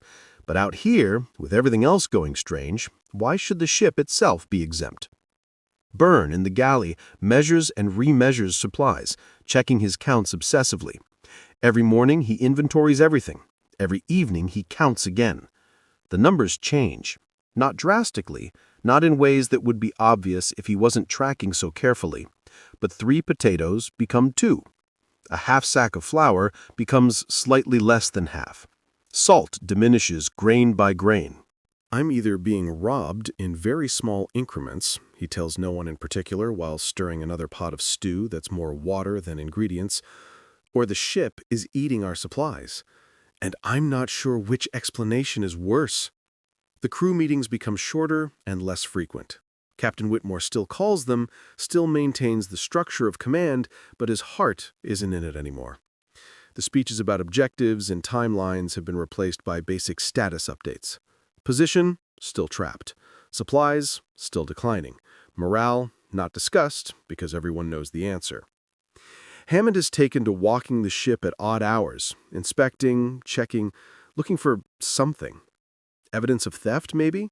Or structural problems? Or anything concrete that could explain the accumulating strangeness? He doesn't find answers, but he finds clues. Footprints in frost-covered decks that lead nowhere. Doors that were locked from the inside, somehow opened. Personal items relocated to places their owners swear they never left them.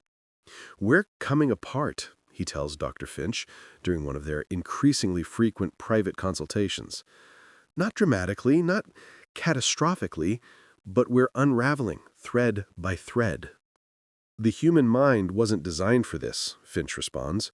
"He's gotten thinner, like everyone, but on him, it's more pronounced.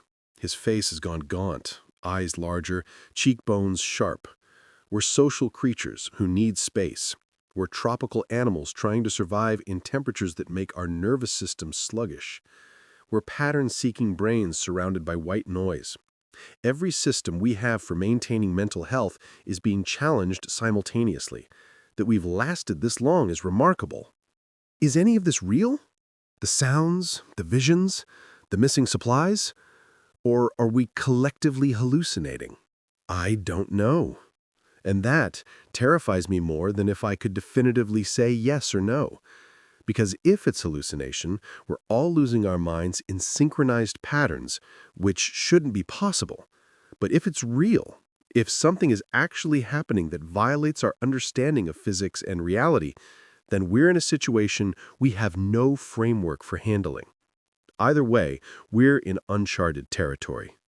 The breakthrough, if you can call it that, comes on August 22nd. Sorensen, who'd been obsessively reviewing his charts and calculations, makes a discovery that changes the entire context of their situation. "We're not where we think we are," he announces during an emergency meeting. He spreads his maps across the galley table, pointing at markings and calculations. "I've been trying to reconcile our position using every method available. Celestial navigation, dead reckoning, compass, when it's working, even estimating based on ice drift patterns. Nothing matches. We should be here." He points to a spot on the map. "Based on our departure point, heading, and time elapsed. But the ice formations we are seeing, the magnetic readings, the sun's position when visible, they all suggest we're here." He points to a spot several hundred miles northeast, which is impossible because we couldn't have traveled that distance in the time available. Unless... "Unless what?" Captain Whitmore demands. "Unless something moved us.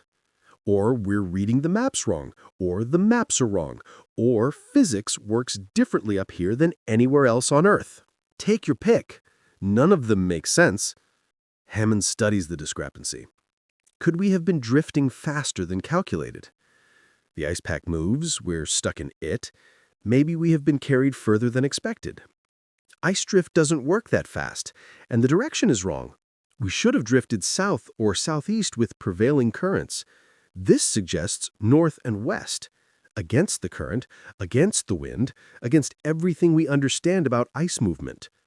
The meeting dissolves into arguments and theories, each more improbable than the last. But the underlying reality can't be argued. Their position makes no sense. And if they can't determine where they are, the navigation home becomes impossible even if they break free of the ice. That night brings the most dramatic incident yet. The crew is jolted awake, not by sounds this time, but by movement. The ship lurches. Not the grinding shift of ice pressure, but a sudden vertical drop, like the floor fell out from under them. Men are thrown from bunks, equipment crashes to the floor. For 10 seconds that feel like hours, the Arcturus drops through something that shouldn't exist. Then, it stops. Abruptly. The ship settles with a groan of stressed timber and metal. Everything goes silent except for the crew's panicked breathing and scattered curses. "What the hell was that?" Sullivan shouts, already moving toward the engine room to check for damage. Hammond makes it to deck first. What he sees stops him cold. The ice around the ship has changed. Not gradually, not through normal processes of melting or freezing. Changed. Where there was previously flat pack ice, there are now formations. Structures. Things that look almost deliberate in their geometry, like something built rather than naturally formed. Ice columns rising 20 feet high, archways and tunnels through frozen material. Patterns that suggest intentionality. And in the center of it all, maybe 100 yards from the ship, something that can't be natural. A perfect circle of dark water, steaming slightly despite the cold, as smooth as glass and as black as midnight. "Everyone on deck," Hammond orders. "Now!" The crew assembles, staring at the transformed landscape. The perpetual twilight gives everything a dreamlike quality. Shadows without clear sources, light that seems to come from everywhere and nowhere. "That wasn't there yesterday," Peterson says unnecessarily. "That definitely wasn't there yesterday." Maybe we couldn't see it before? Mitchell suggests, voice uncertain. Maybe the light was different, or we weren't paying attention? We were paying attention, Crawford counters. We've been staring at nothing but ice for months. We would have noticed giant ice structures and a perfectly circular pond that looks like it leads to hell. Captain Whitmore, who's been silent since arriving on deck, finally speaks. His voice is different, quieter, less certain than anyone's heard before. We need to investigate. Investigate what? Hammond asks carefully. Sir, with respect, we don't know what that is. Approaching it without understanding could be dangerous. Everything here is dangerous. At least this is something new, something different. Maybe it's relevant to our situation. Or maybe it's a warning to stay away. You're free to remain on the ship, First Officer, but I'm going to look. Anyone who wants to accompany me may volunteer. It's not really a volunteer situation. The captain is going, which means Hammond has to go to ensure someone with caution is present. Wright goes because documentation is his purpose. Sorensen goes because navigation is his concern, and maybe this impossible geography has answers. Mitchell goes because youth mistakes bravery for wisdom. And Dodd goes because someone practical should be there to point out when things are structurally unsound, whether that structure is ice or decision-making. They rope themselves together and begin the careful trek across the ice. The formations are even more bizarre up close. The ice has a quality that's hard to describe, like it's been carved or shaped by something with precision tools and aesthetic sensibilities. Smooth curves where there should be fractures, symmetry where there should be chaos. It's beautiful in the way that nightmares can be beautiful, captivating and deeply wrong simultaneously. The Blackwater Circle waits ahead. As they approach, details become clearer and more concerning. The water isn't just dark, it's perfectly still. No ripples, no movement. Like it's a solid surface painted to look liquid. Steam rises from it, but the steam moves in patterns that don't match wind or temperature gradients. Spirals, geometric shapes, deliberate forms. 50 feet away, Whitmore stops the group. Careful from here. Test every step. We don't know how stable this ice is. They advance slowly. 40 feet, 30 feet, 20 feet. The water remains perfectly still, perfectly black, perfectly impossible. At 10 feet, they all see it simultaneously. There's something under the water. Not reflected on the surface, under it. Shapes, suggestions of structure. Like looking at buildings through dark glass, you can't make out details, but you know something is there. Captain, Hammond says carefully, I really think we should retreat and assess from a distance. Just a bit closer. I need to see. Whitmore takes another step. The ice beneath his foot cracks. Not a major fracture, not catastrophic, but a warning. The sound echoes strangely, not like ice cracking, but like glass chiming, musical and wrong. Back, Hammond orders. Everyone back. Now. They retreat, step by careful step, until they're 50 feet away again. Only then does Whitmore stop the resisting the withdrawal. He stands staring at the black water, and his expression is hard to read. Not fear exactly, not wonder exactly. Something between recognition and realization, like he's seeing something he suspected but hoped wasn't true. What is it? Mitchell asks quietly. I don't know, Whitmore admits, but I think it's been here longer than we have. Longer than the Resolute. Maybe longer than humans have been sailing these waters at all. They return to the ship in silence, each processing what they've seen through their own frameworks. Wright tries to photograph the formations, but when he develops the plates later, they show only normal ice. The Blackwater Circle appears as regular gray ice in the images, as if the camera refuses to acknowledge what the human eye saw. That night, no one sleeps well. The ship's sounds take on new significance. Every creak is a question. Every groan is a maybe. The line between ship sounds and something else blurs further. And outside, the ice formations remain solid, present, impossible to explain and impossible to ignore, standing like sculptures or monuments or grave markers for a reality that doesn't match the one they brought from London. Part 5. The Decision. August ends and September begins with the crew facing a reality that can no longer be postponed or wished away. They're not reaching the pole. They're not completing the expedition as planned. The only question remaining is whether they're getting home at all. Captain Whitmore calls a formal meeting. Not a briefing, not a status update, a meeting where every voice will be heard, because the decision ahead affects everyone equally. They gather in the galley, all 12 of them, cramped around a table that's seen better days and better meals. "Gentlemen," Whitmore begins, and his voice carries the weight of a man who's had to abandon dreams that defined him. "We need to discuss our situation honestly. First Officer Hammond will present the supply and timeline assessment." Hammond stands, pulling out notes he's maintained meticulously. Coal, enough for 2 weeks of normal operations or 3 weeks at minimal power. Food, sufficient for 6 weeks on full rations, 10 weeks on survival rations. Fresh water, not a concern, we can melt ice. Medical supplies, adequate for routine needs, insufficient for major medical crises. Our position, as best Sorensen can determine, is approximately here. He points to a map position that makes everyone wince. Which means, even if the ice opens tomorrow and gives us perfect passage, we're looking at 4 to 6 weeks to reach open water, where we could encounter fishing vessels or make port.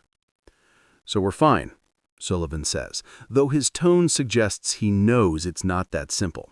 Tight, but manageable. "If everything goes perfectly," Hammond continues, "if we don't hit weather delays, if the ice cooperates, if we don't have any mechanical failures or medical emergencies, if all of those ifs align, then yes, we might make it home with supplies to spare, but our margin for error is essentially 0. "What about the pole?" Mitchell asks. "How far are we from the objective?" Sorensen answers, "Based on my best guess at our actual position, we're approximately 300 miles from the North Pole.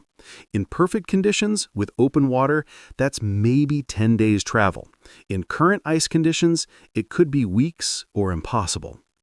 300 miles, Whitmore repeats softly. "We came this far. And we can go back with what we learned," Hammond says firmly. "This expedition has gathered valuable data on ice conditions, magnetic variations, and Arctic phenomena. The scientific contribution alone justifies the voyage. We don't need to plant a flag to have achieved something significant." "But that was the goal. That was the entire point." "The entire point is getting everyone home alive. Everything else is secondary." The debate continues for an hour. Arguments for pushing forward, they came this far, they're so close, abandoning now means all the hardship was for nothing, they might never get another chance. Arguments for turning back, supplies are critical, the crew is exhausted, staying longer increases risk exponentially. Dead explorers don't write successful expedition reports. Wright offers a photographer's perspective. "I've documented this expedition thoroughly. The images, if we get them home, tell a story of courage and perseverance in impossible conditions. That story doesn't need to end at the pole to be valuable, but it does need to end with us alive to tell it. Dead photographers don't develop their own plates." Dr. Finch adds a medical view. "Physically, we're deteriorating, not catastrophically, but measurably. Vitamin deficiencies are starting to show. Everyone's lost weight we couldn't afford to lose. The cold is taking a cumulative toll on extremities. Psychologically, we're experiencing phenomena that, regardless of their objective reality, are affecting crew cohesion and decision-making capacity. My professional opinion is that extended duration increases risk of both physical and mental breakdown." Burns speaks from his position as the one who feeds everyone. "I can keep serving meals, but they're going to get smaller and less nutritious. We're already eating things I wouldn't have served to my worst customer back in Liverpool. It gets worse from here, and hunger makes every other problem harder to handle. Dodd offers his assessment. The ship can make the return journey, probably. She's taken damage, but nothing structural yet. But every day we stay adds stress. We're not building margin, we're spending it. And once it's gone, it's gone. The vote when it comes is not unanimous, but it's decisive. 8-4 in favor of turning back. Among the 4 voting to continue, Captain Whitmore, predictably, Mitchell, young enough to still prioritize glory over survival, Peterson, who's invested so much hardship into the expedition that abandoning feels like losing, and surprisingly, Sullivan, who's nursed the engines through everything and believes they can handle whatever comes next. "We turn back," Whitmore announces, and you can hear the defeat in his voice despite his best efforts to hide it. "Tomorrow morning, we begin efforts to break free of the ice and navigate south. All resources are now directed towards safe return. The North Pole will wait for another expedition." That night, reactions among the crew vary. Hammond feels relief mixed with sadness. They failed the stated objective, but they're choosing survival, and that takes its own kind of courage. Wright organizes his plates and negatives, preparing them for transport home, already thinking about how to present the expedition in terms that emphasize achievement rather than incomplete mission. Mitchell, who voted to continue, sits on deck alone and stares at the ice formations that still stand nearby, their geometry still impossible, their presence still unexplained. He's young enough that this might have been his only chance at genuine exploration, at being part of history, and now it's slipping away, replaced by the much more modest achievement of didn't die in the Arctic. Captain Whitmore remains in his cabin, door closed, dealing with the weight of leadership and lost ambition in whatever private ways captains handle such things. Hammond considers checking on him, decides against it. Some defeats need to be processed alone. But the decision to turn back, solid as it seems, faces immediate challenges, because the Arctic doesn't care about human plans, and the ice hasn't finished with them yet. Morning brings a discovery that changes everything again. The ice around the ship has opened. Not everywhere, not a complete release, but a channel leading south. A path that wasn't there yesterday, as clear and defined as if someone drew it in the ocean with a ruler. It's maybe 100 feet wide, stretching into the distance, curving around obstacles in ways that seem almost too convenient. "It's like the ice is letting us go," Crawford observes, staring at the opening. "Or leading us somewhere," Sorensen counters. "Paths that appear suddenly in the Arctic aren't gifts, they're traps or tests." "Or we're experiencing confirmation bias," Dr. Finch suggests. "We decided to go south, and now we're seeing a southern path where yesterday we might have just seen random ice patterns. The mind creates meaning from chaos." "That's not random," Dodd says flatly, pointing at the channel's geometry. "Look at how it curves. Look at how it avoids the rough ice and navigates around pressure ridges. Random ice opening doesn't consider optimal ship routing. They have 2 choices. Take the mysterious path that leads the direction they want to go, or wait for the ice to open naturally, which could take days or weeks they don't have. It's not really a choice. It's an obvious path dressed as a decision." "We take it," Whitmore orders. "Prepare to make way.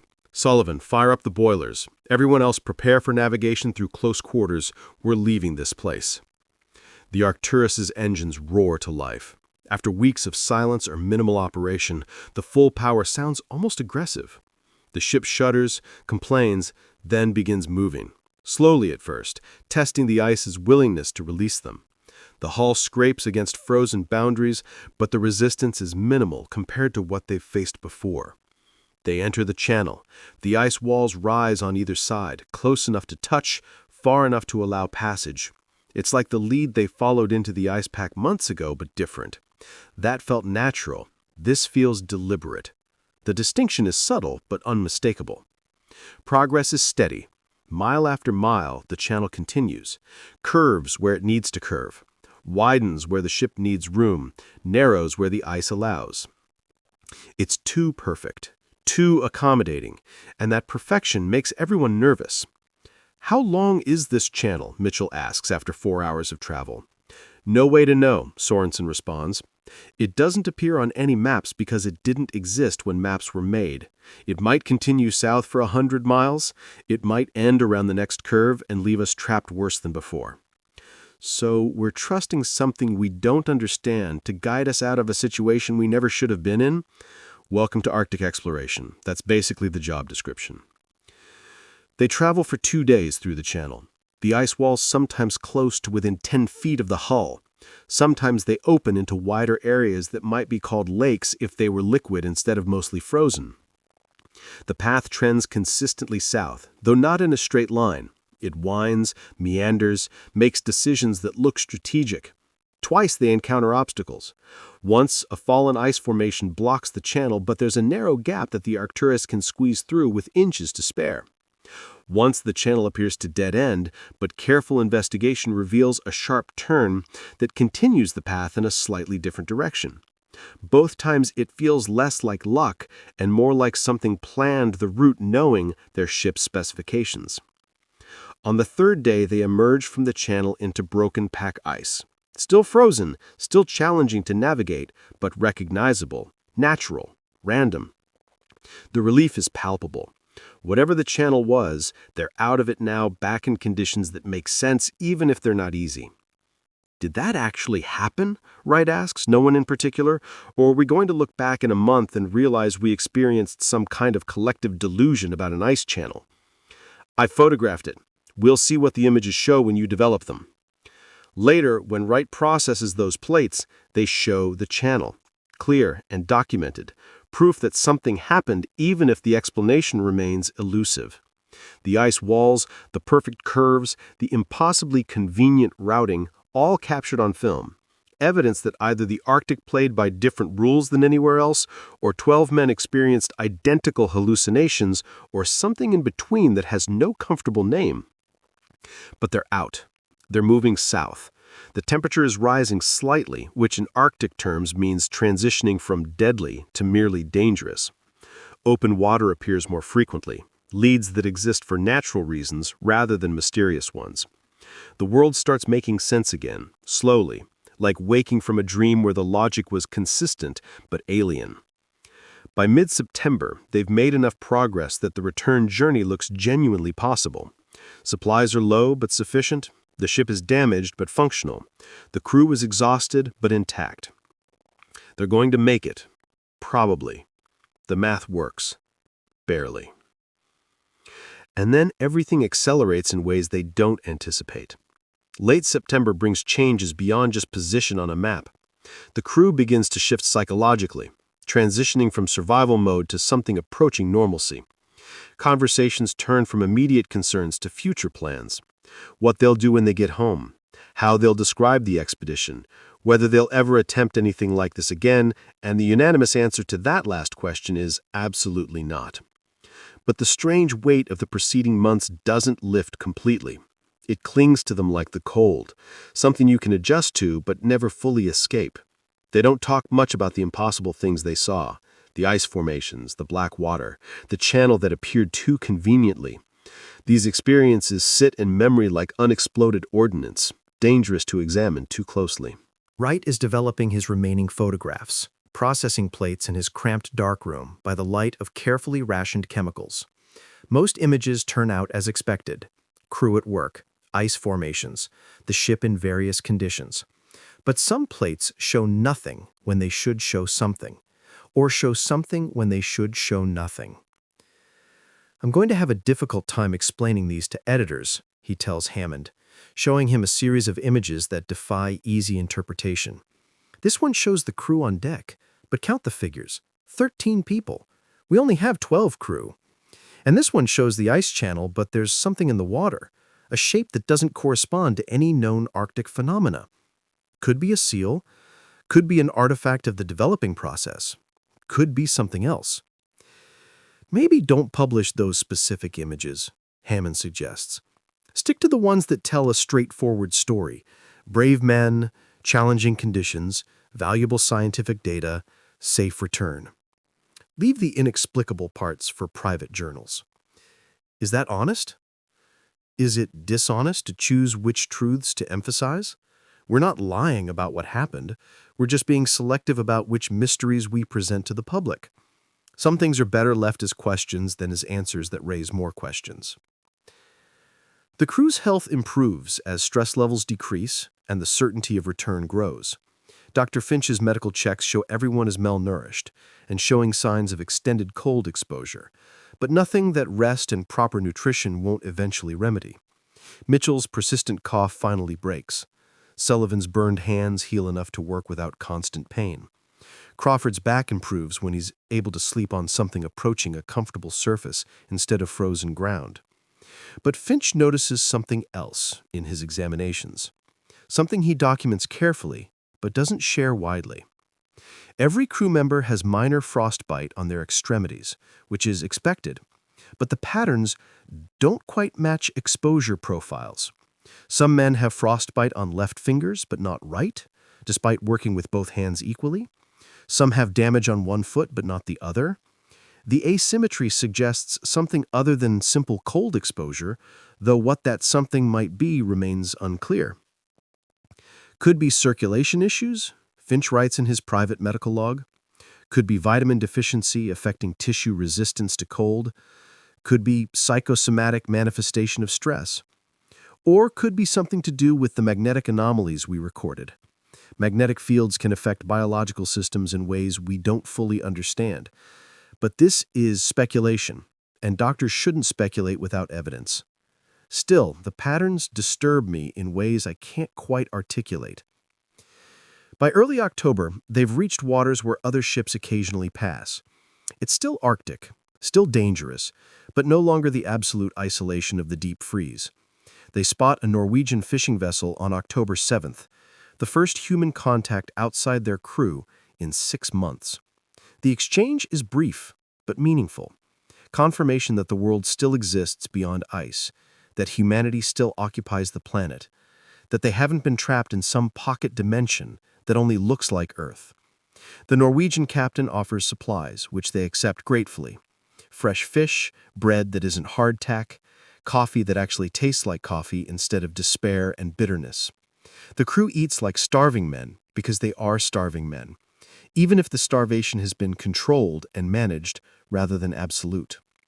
Whitmore exchanges navigation information with the Norwegian, confirms their position, updates his charts, receives news of the world they've been absent from. The Norwegian shares newspapers, months old, but new to men who've had no outside information. Britain is still there. Wars continue in various places, politics happen, life proceeds. The world didn't stop waiting for 12 men to return from the Arctic. This is somehow both comforting and disappointing. "You went far," the Norwegian captain observes, looking at Whitmore's charts. "You're lucky to be coming back." "Did we go too far?" Whitmore asks, a question that might be philosophical or practical. In the Arctic, too far is always defined by whether you come back. You're coming back, so no, not too far, but close enough that luck was required, and luck is a resource that depletes. They part ways after an evening of shared meals and stories.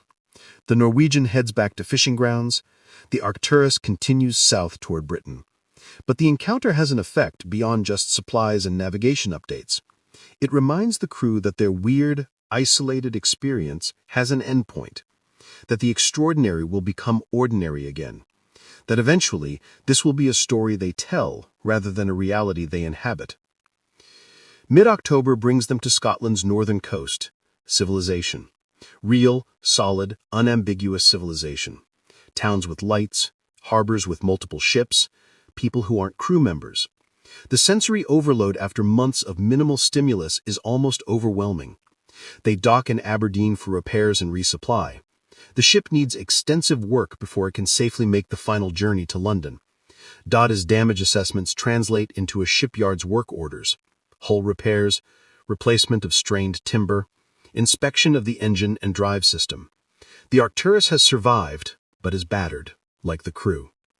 The men are allowed shore leave in shifts, because someone always needs to maintain the ship, but more because suddenly being in crowds and noise and normal human density is disorienting after so long in close isolation. Sullivan spends 4 hours in a pub, drinking slowly and watching people. Just watching. The way they interact, the casual ease of their problems, the normalcy of existence when your biggest concern is what to have for dinner rather than whether you'll freeze to death. Mitchell visits a library seeking books about Arctic exploration. He reads accounts of other expeditions looking for parallels to their own experience. He finds some: the strange phenomena, the psychological toll, the way isolation and cold combine to create perceptual distortions. But he doesn't find anything quite like what they experienced. No other expedition reports ice channels that appear conveniently. No other crew photographs mysteriously blank plates when something significant happens. He writes a letter to his sister, the one Crawford mentioned wanting to tell edited stories to. In it, he tries to capture what the experience was like without actually capturing it. We ventured further north than comfort allows. We saw ice in quantities that defy easy description. We learned things about ourselves and each other that only isolation reveals. I'm grateful to be home and grateful for the experience in equal measure, though those two gratitudes sit uncomfortably together. Wright develops his final photographs in a professional darkroom in Aberdeen, using proper chemicals and equipment instead of the improvised setup on the ship. The images are striking. Men at work in impossible conditions, ice formations that look more sculptural than natural, the ship dwarfed by frozen landscape. They tell a story of courage and perseverance and human determination against overwhelming environment. The images that show impossible things he keeps separate, filed away in a different portfolio, not destroyed, because they're evidence of something, even if what they're evidence of remains unclear, but not published because some mysteries create more problems than interest. By late October, repairs are complete, and they make the final journey to London. The arrival is considerably quieter than the departure. No brass bands, no cheering crowds. Some of that is because they didn't reach the pole, didn't complete the stated objective, but mostly it's because Arctic expeditions only merit celebration when they're departing. Returns are too common to be remarkable unless they involve extraordinary achievement or tragedy, and the Arcturus crew has experienced neither in ways that translate to newspaper headlines. There is a debriefing with expedition sponsors and Geographic Society officials. Captain Whitmore presents his reports, his charts, his logs. He emphasizes scientific achievements, magnetic readings, ice movement patterns, and atmospheric observations. He carefully downplays the inexplicable phenomena, framing them as interesting curiosities rather than reality-breaking mysteries. The officials nod, take notes, and seem satisfied that the expedition, while not achieving its primary goal, has contributed valuable data. The North Pole remains unconquered, one official observes, but you've pushed the boundaries of known navigation. Your experiences will inform future expeditions. That's valuable in its own right. Thank you, Whitmore responds, and manages not to add that future expeditions should perhaps consider whether pushing boundaries is worth what it costs. Some lessons are better learned than taught. The crew disperses back to normal life. Sullivan returns to engineering work, finding comfort in machinery that behaves predictably and doesn't require burning itself to stay warm. Peterson and Crawford net jobs together on a merchant vessel, preferring tropical routes and swearing never to work in conditions where water freezes. Byrne goes back to pub cooking, where the worst criticism he faces is someone complaining their steak is overdone, rather than whether the stew contains enough actual food to sustain life. Dodd takes up furniture building, working with wood that doesn't creak ominously or require constant inspection for stress fractures. Dr. Finch returns to Cambridge and academic life, writing papers about Arctic medical conditions while carefully editing his own observations to remove the parts that would make colleagues question his scientific objectivity. Sorensen gets hired by another Arctic expedition, but declines, deciding that 11 successful crossings of the Arctic Circle is enough, and 12 might be tempting fate. Young Mitchell, after much deliberation, decides to accept his father's repeated offers to join the accounting firm. Adventure, he concludes, is overrated when you're living it, and only becomes appealing in retrospect. He keeps his journal hidden in a locked drawer, and occasionally rereads entries to remind himself that he experienced something real, even if the reality doesn't match comfortable explanations. Wright publishes his photographs with accompanying text. The book, Into the Ice, the Arcturus Expedition, becomes moderately successful. Critics praise the stark beauty of the images and the unflinching account of hardship. The expedition's failure to reach the pole is framed as honorable attempt rather than defeat. Readers are fascinated by the descriptions of isolation, cold, and the psychological toll of extreme environment. The photographs that show impossible things remain unpublished.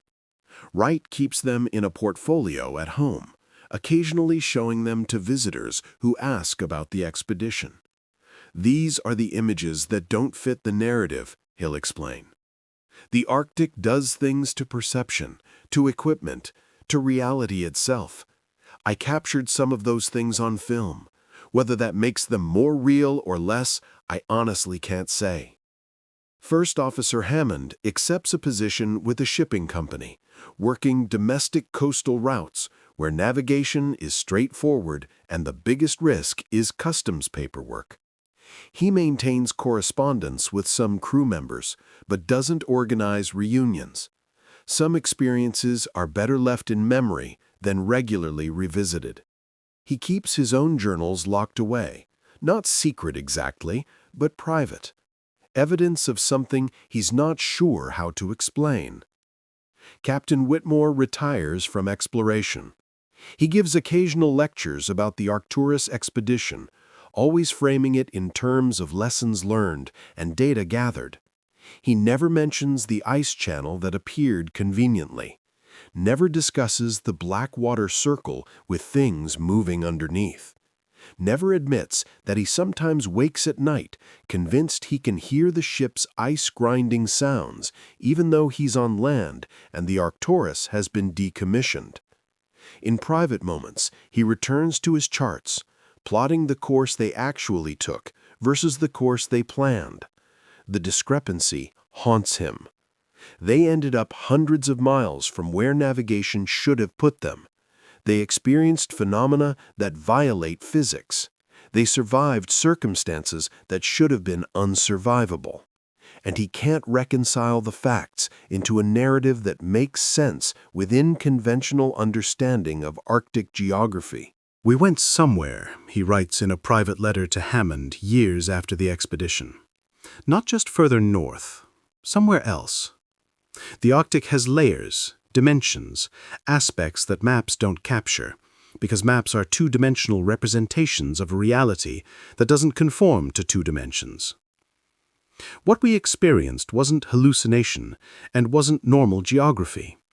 It was something in between, something the ice revealed because we pushed far enough and stayed long enough, and I think we were lucky to be allowed to leave. Hammond doesn't respond to the letter. Not because he disagrees, but because acknowledging agreement would require confronting implications he's not ready to examine. Some questions are more comfortable left as mysteries than resolved into answers that shatter comfortable worldviews. The Arcturus herself is eventually scrapped. The hull damage from ice pressure proves too extensive for affordable repair. The ship is broken down, her timber and metal salvaged for other purposes. The brass bell ends up in a naval museum, polished and displayed with a small plaque, "From the Arcturus, Arctic Expedition 1924, a testament to British naval engineering and the courage of men who venture into unknown regions." The plaque doesn't mention the strange phenomena, doesn't discuss the inexplicable ice formations or the navigational impossibilities, doesn't hint that 12 men experienced something that defies easy categorization. It's a simple memorial to a simple expedition that encountered simple hardships and returned with simple lessons about preparation and respect for nature. Which is accurate as far as it goes, but it doesn't go very far. Epilogue: What Remains. It's 10 years later, October 1934. Hammond sits in a London pub, nursing a whiskey and reading a newspaper article about the latest Arctic expedition. This one did reach the North Pole, planting flags and making official claims about human achievement and national glory. The article is full of triumphant language and photographs of smiling men in heavy coats standing atop the world. He's happy for them, genuinely. They achieved what the Arcturus crew could not. But he also wonders what they didn't report, what strange phenomena they experienced but edited out of their official accounts, what their photographs captured that didn't make it into newspapers, whether their navigator struggled with impossible position readings, whether their ice cooperated too conveniently at crucial moments.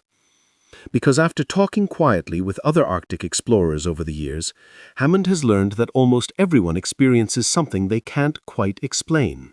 Sounds that don't match known phenomena, navigation that defies physics, ice that behaves with something approaching intentionality.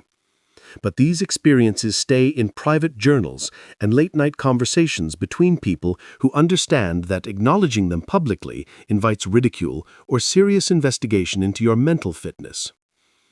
The Arctic keeps secrets, an old Norwegian explorer told him once over drinks much like these. Not deliberately.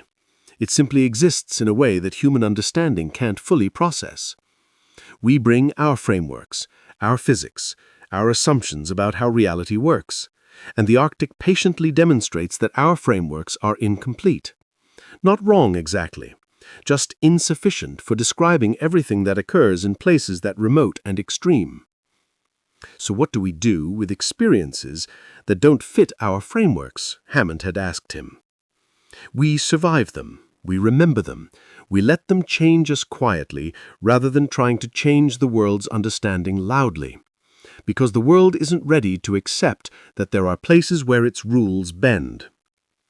Hammond finishes his drink and looks around the pub. Normal people having normal conversations about normal concerns, weather and politics and sports and daily life. They've never experienced isolation so complete that reality itself feels negotiable. They've never navigated by stars that shouldn't be visible from the Arctic. They've never heard their ship hum with a frequency that vibrates through bone and soul simultaneously. And they don't need to. These experiences aren't universal truths. They're specific truths that emerge in specific conditions when humans push into environments that weren't designed for human occupation. The Arctic is one such environment. Maybe there are others: deep ocean, high mountains, desert wastes, places where the comfortable boundaries of human experience grow thin. Deep ocean, high mountains, desert wastes, places where the comfortable boundaries of human experience grow thin. He orders another drink and thinks about the crew. Most of them he's lost touch with over the years. Different lives, different paths, the natural drift that happens when shared trauma is the primary bond. But he wonders if they think about it. If Mitchell ever rereads his journal entries, if Wright looks at those impossible photographs, if Captain Whitmore still charts courses that don't match where they actually went. Probably. You don't spend 6 months in the Arctic experiencing things that violate physics and then simply move on like it was a particularly challenging business trip. The expedition failed in its stated objective. They didn't reach the pole, they didn't plant the flag, they didn't achieve the glory they set out for. But they achieved something else. They survived an encounter with a version of reality that most people never have to confront. They learned that courage isn't just pushing forward, but knowing when to turn back. They discovered that maps are beautiful lies, confident assertions about a world that's far stranger than cartography suggests. And maybe that's enough. Maybe the real expedition isn't about reaching specific coordinates on a map, but about returning home with your sanity mostly intact and your understanding of the world permanently expanded. Even if that expansion is uncomfortable, even if it means carrying questions that don't have answers. Hammond pays for his drinks and steps out into the London evening. The air is cool, but not cold. Not Arctic cold. Not the kind of cold that makes your breath freeze in your lungs and your thoughts slow down like molasses. Just normal October evening cold, the kind you solve with a coat and a brisk walk. Somewhere up north, the ice still grinds and shifts. The Arctic still does whatever the Arctic does when humans aren't watching, and probably things humans couldn't comprehend even if they were watching. The frozen places of the world keep their secrets because most of those secrets aren't meant for human understanding. And 12 men who sailed north in 1924 carry those secrets with them, not as burden exactly, but as knowledge, the kind of knowledge that changes how you see everything else. The kind that makes normal life both more precious and slightly less convincing because you've seen the edges where normal stops applying. The Arcturus expedition is history now, a footnote in exploration records, a collection of photographs and reports and scientific data. Future students might study it as an example of early 20th century Arctic challenges. Future explorers might reference it when planning their own journeys into the ice. But the real story, the complete story, the story of what actually happened in those frozen months, remains scattered across private journals and locked drawers, and conversations that happen only when the right people meet under the right circumstances with enough whiskey to loosen caution. And maybe that's how it should be. Some truths are too strange for general consumption. Some experiences resist translation into language that makes sense to people who weren't there. The Arctic keeps its mysteries, and the men who encountered them keep their silence, and the world continues assuming it understands geography. Which it does, mostly, within acceptable margins of error, as long as you don't venture too far into the places where maps transition from confident assertions to educated guesses, to honest admissions that we really don't know what's out there. Hammond walks home through familiar streets, past familiar buildings, surrounded by familiar reality, and he's grateful for the familiarity. Grateful that most of life occurs in well-mapped, well-understood, predictable spaces, where compasses point north, and ice behaves according to thermodynamics, and the only mysteries are the humankind. But sometimes, on particularly cold nights when the wind carries a certain quality, he remembers. The grinding of ice against hull, the impossible geometry of frozen formations, the black water that reflected nothing and contained everything, the humming that vibrated through bone and soul, the channel that appeared exactly when needed and vanished exactly when its purpose was served. And he wonders what the Arctic wanted. Because after everything they experienced, Hammond is certain of one thing. The Arctic isn't just geography, it's a presence, an entity, something with agency, even if that agency operates on timescales and logic that human minds can't fully grasp. They went north seeking conquest. They returned having been tolerated. And there's wisdom in understanding the difference. So that's the story of the Arcturus expedition.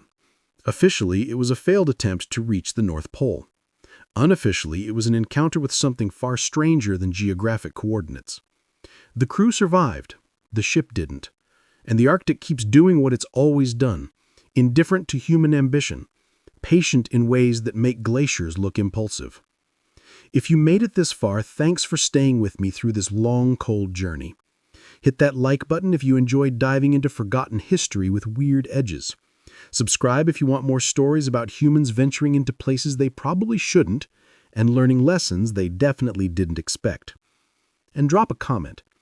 Do you think the crew experienced something real or just the psychological effects of extreme isolation? Are there places on Earth where reality works differently or just places where our understanding breaks down? I'm curious what you think. I'll be back next week with another deep dive into the strange corners of history. Until then, stay curious, stay safe, and maybe don't venture into the Arctic unless you're really, really sure about your navigation skills. This has been The Last Expedition. Thanks for listening, Night Owls. Now go get some sleep. Or don't. I'm not your supervisor.